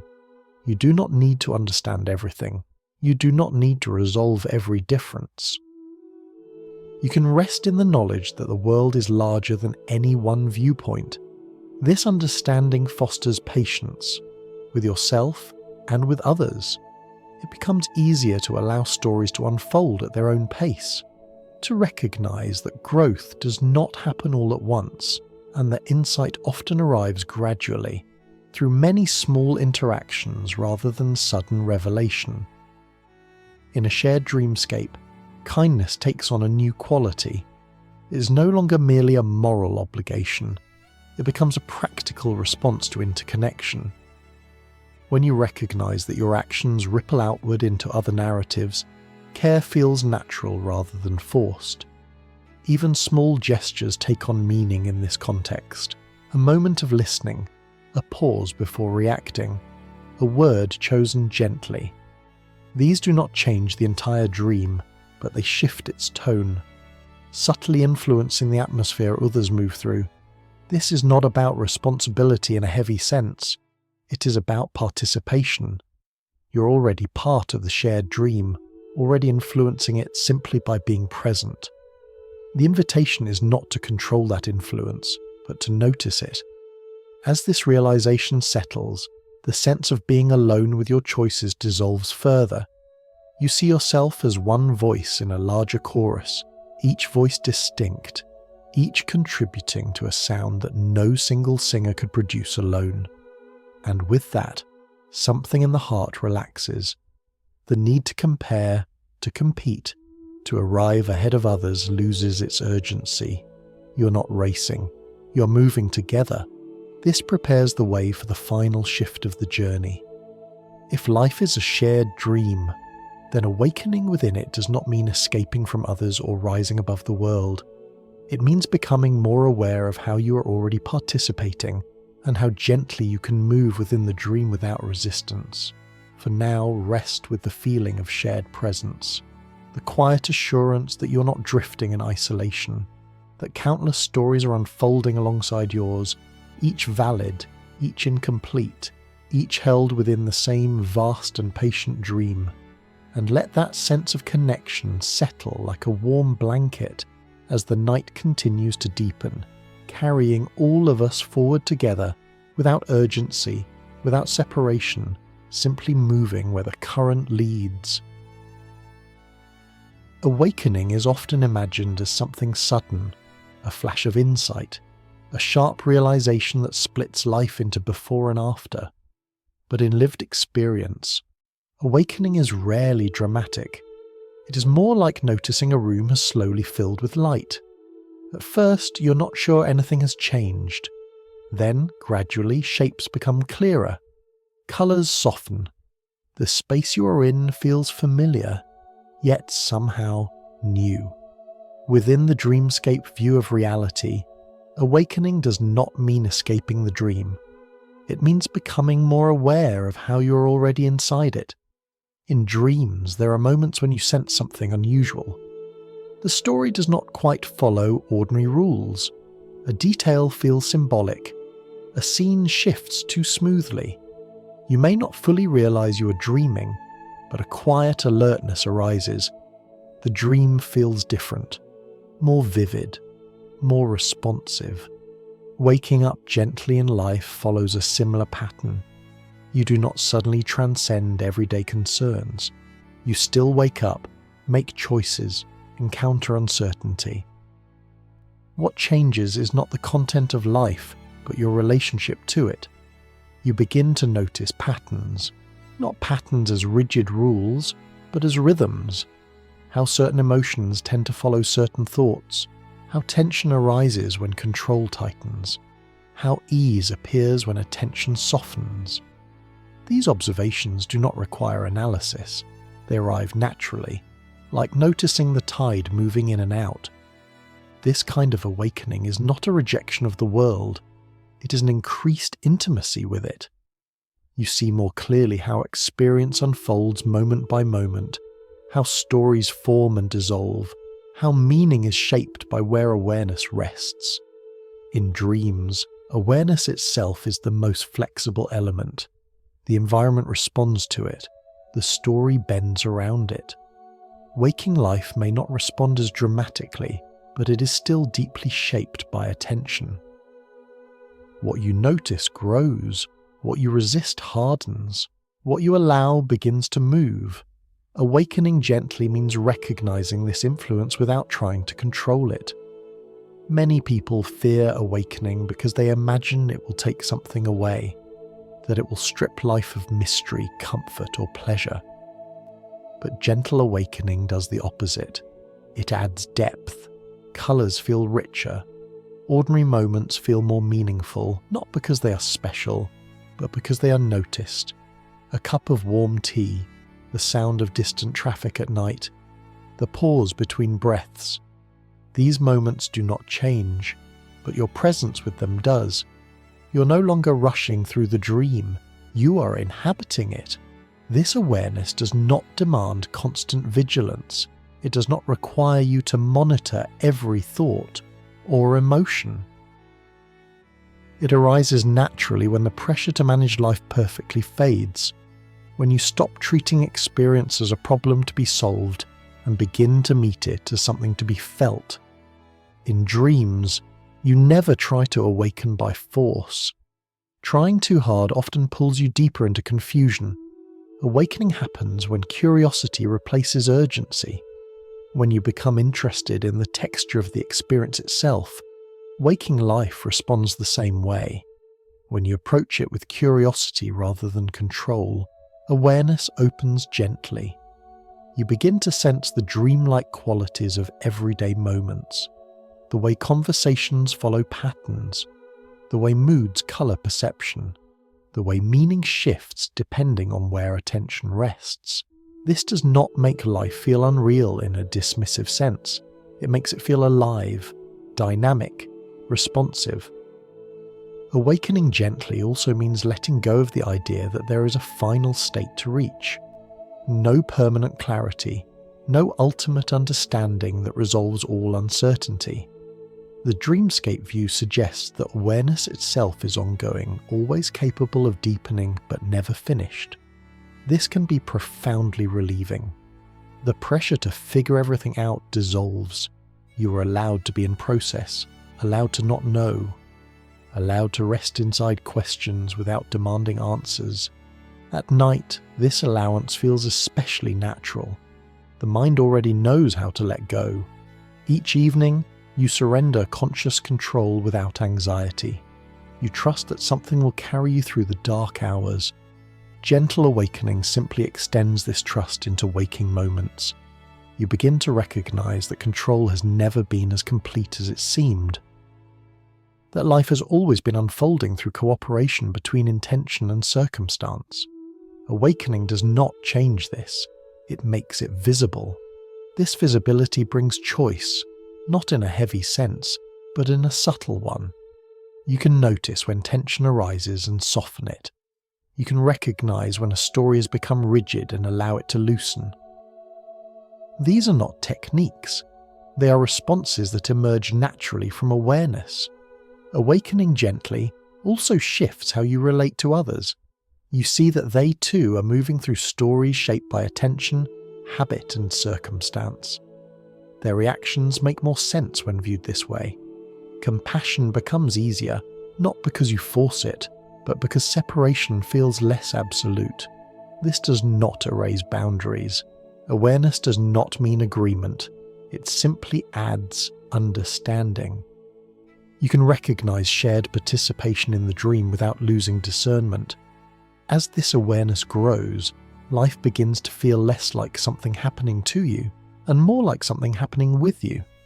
You're no longer standing outside the dream trying to direct it. You're inside it, responsive, present, and awake enough to notice its movements. Awakening gently does not demand that you change your life. It invites you to notice it, to see how it already moves, to feel how awareness itself is the most stable element within constant change.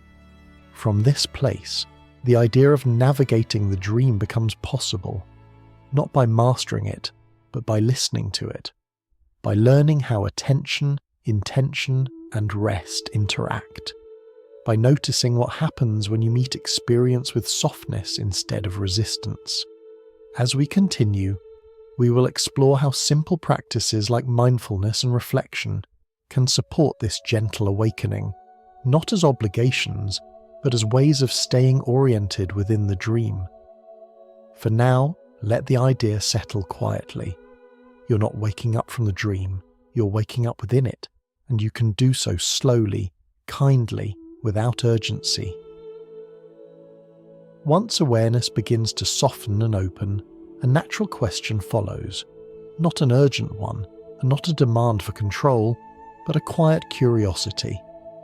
If life feels like a dream we're moving within, how do we orient ourselves without gripping the story too tightly? Navigation, in this sense, is not about mastery. It is not about bending reality to your will or steering every outcome precisely. In dreams, navigation works differently. You do not command the dream. You listen to it. You respond. You sense where attention wants to go next, and you follow with a light touch. Waking life can be approached in much the same way. Mindfulness, when understood gently, is simply the practice of noticing where you are within the experience, noticing sensations, noticing thoughts as they arise and fade, noticing emotional tones without immediately trying to fix them. It is less about discipline and more about orientation.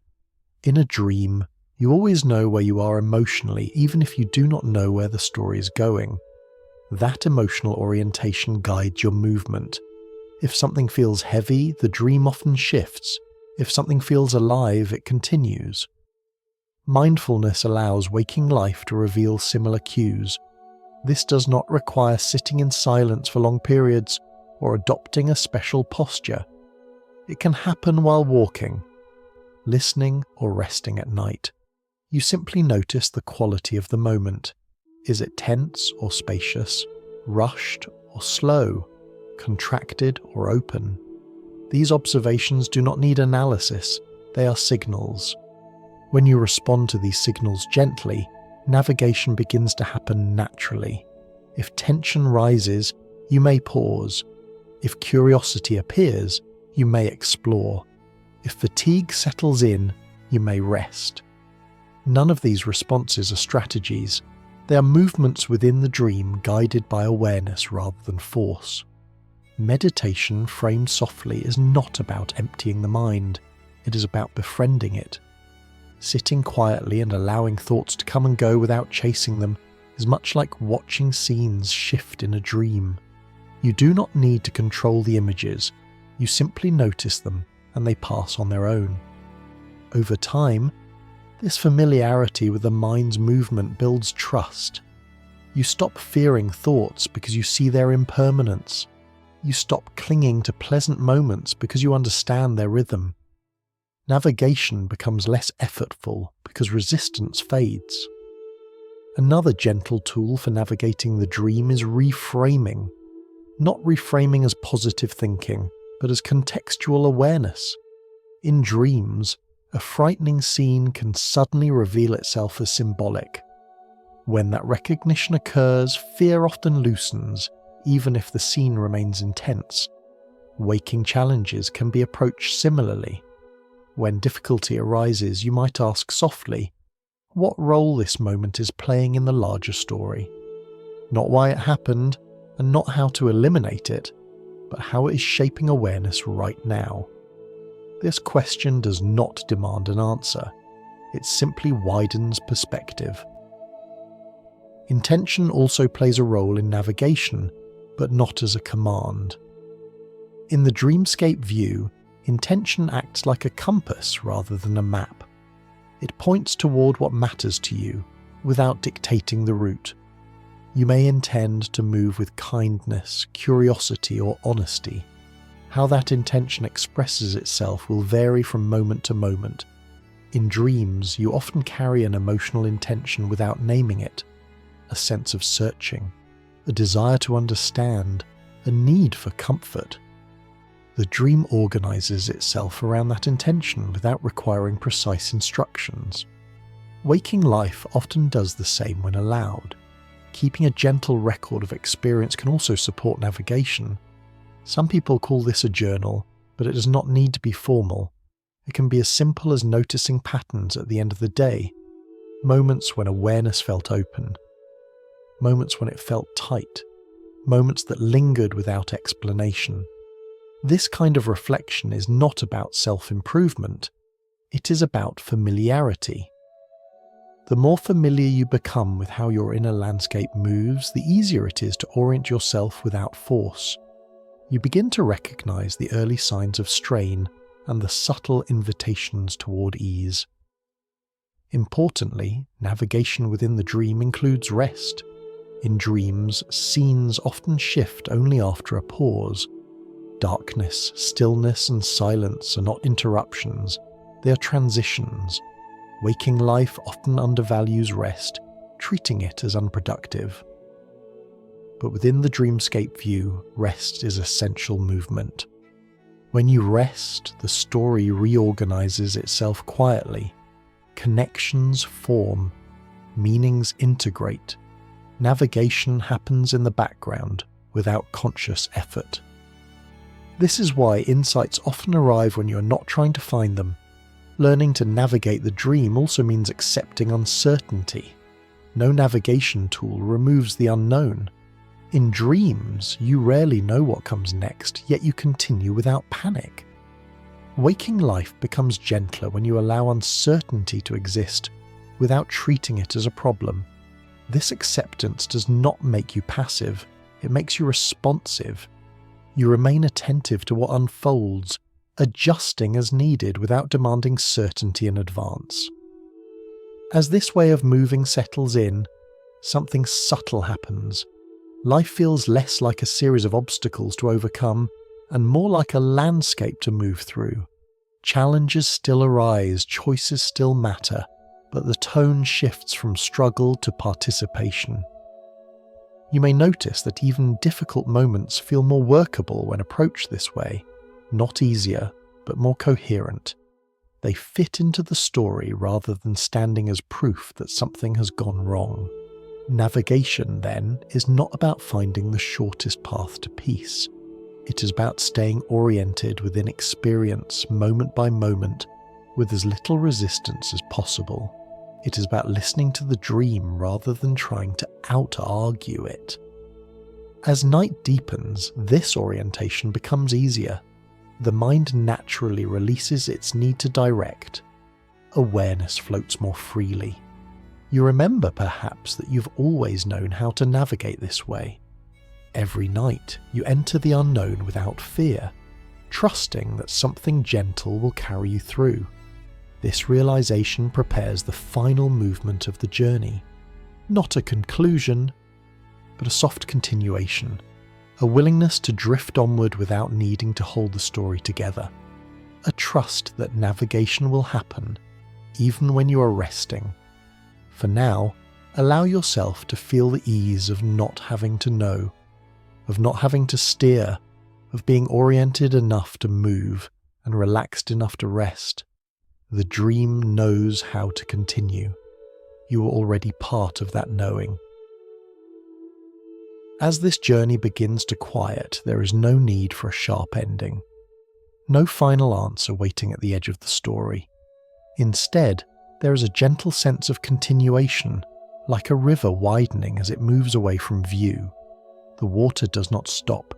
It simply becomes calmer, broader, less concerned with direction. Drifting on is not about reaching a conclusion, it is about releasing the need for one. Throughout this exploration, the idea of the multiverse as a dreamscape has slowly softened the way we hold reality, not by replacing certainty with another belief, but by loosening the grip around certainty itself. The world has begun to feel less like a puzzle to solve and more like a story to inhabit. In dreams, there is rarely a final message. You do not wake up with a neatly summarized lesson. What lingers instead is a feeling, a tone, a mood that stays with you as you move back into waking awareness. The dream does not insist on explanation. It trusts that whatever mattered has already been absorbed. Waking life can be approached the same way. You do not need to carry every idea forward consciously. You do not need to remember every metaphor or insight. What matters is the quiet shift that may have already taken place, a softening of urgency, a reduction in fear around choice, a sense that uncertainty is not an enemy. Drifting on means allowing that shift to work in the background. The mind often wants closure. It wants to know what all of this means, what should be done with it, how it should change your life. But the Dreamscape view suggests that meaning does not always announce itself. It unfolds gradually, woven into ordinary moments where you least expect it. Perhaps tomorrow you will pause before reacting and feel a little more space. Perhaps you will notice tension sooner and let it soften. Perhaps regret will arise and pass more quickly than before. These are not achievements, they are signs of integration. Drifting on also means letting go of the need to hold the story together. Life does not require constant narration. You do not need to explain yourself to the universe or justify your choices in advance. The dream continues whether or not you are watching closely. In dreams, the most meaningful transitions often happen when attention relaxes, when you stop trying to follow the plot, when you allow the scene to shift on its own. Waking life responds in much the same way. Rest becomes a form of wisdom here, not rest as escape, but rest as trust. Trust that the story does not depend on your constant management. Trust that awareness will return when needed. Trust that meaning does not disappear when you stop looking for it. At night, this trust comes naturally. You close your eyes without fear, even though you do not know what the night will bring. You surrender to a process that has carried you safely through countless hours before. Drifting on simply extends this trust into how you relate to life itself. The Dreamscape view does not ask you to believe that everything is perfect or painless. Difficulty still exists, loss still exists, uncertainty still exists. What changes is the tone in which these experiences are held. They are no longer evidence that you have failed to live correctly. They are movements within a much larger flow, scenes that arise, unfold, and eventually change, whether or not you understand them fully. This understanding creates space for compassion, because everyone is navigating their own version of the dream. Space for patience, because stories unfold in their own time. Space for curiosity, because nothing needs to be finalized tonight. Drifting on also means releasing the desire to wake up completely. There is no finish line where the dream dissolves and clarity becomes permanent. Awareness deepens, yes, but it does so gently, unevenly, and without conclusion. In this way, drifting on is not passive. It is deeply alive. It allows you to remain engaged without becoming entangled, to care without clinging, to choose without gripping. The dream does not require you to control it. It does not require you to escape it. It only invites you to participate as you already are. As this final session settles, there is nothing you need to carry forward deliberately. If something resonates, it will stay. If something fades, it was ready to go. The story continues regardless. You may find in the days ahead that the world feels slightly less sharp, that the edges have softened just enough to let you breathe more easily, that moments of stillness feel less empty and more spacious. These are not signs that you have arrived anywhere. They are signs that you are drifting well, and now there is nothing more to do, no insight to chase, no concept to hold, no direction to decide. only the quiet movement of awareness continuing in its own way, only the sense of being carried rather than pushed, only the permission to rest inside uncertainty without needing to resolve it. So let the story loosen its grip, let the questions remain unanswered, let the dream continue, wide and patient, carrying you onward without urgency. Wherever you drift next, the movement will be enough. And for now, here in this quiet moment, it already is. It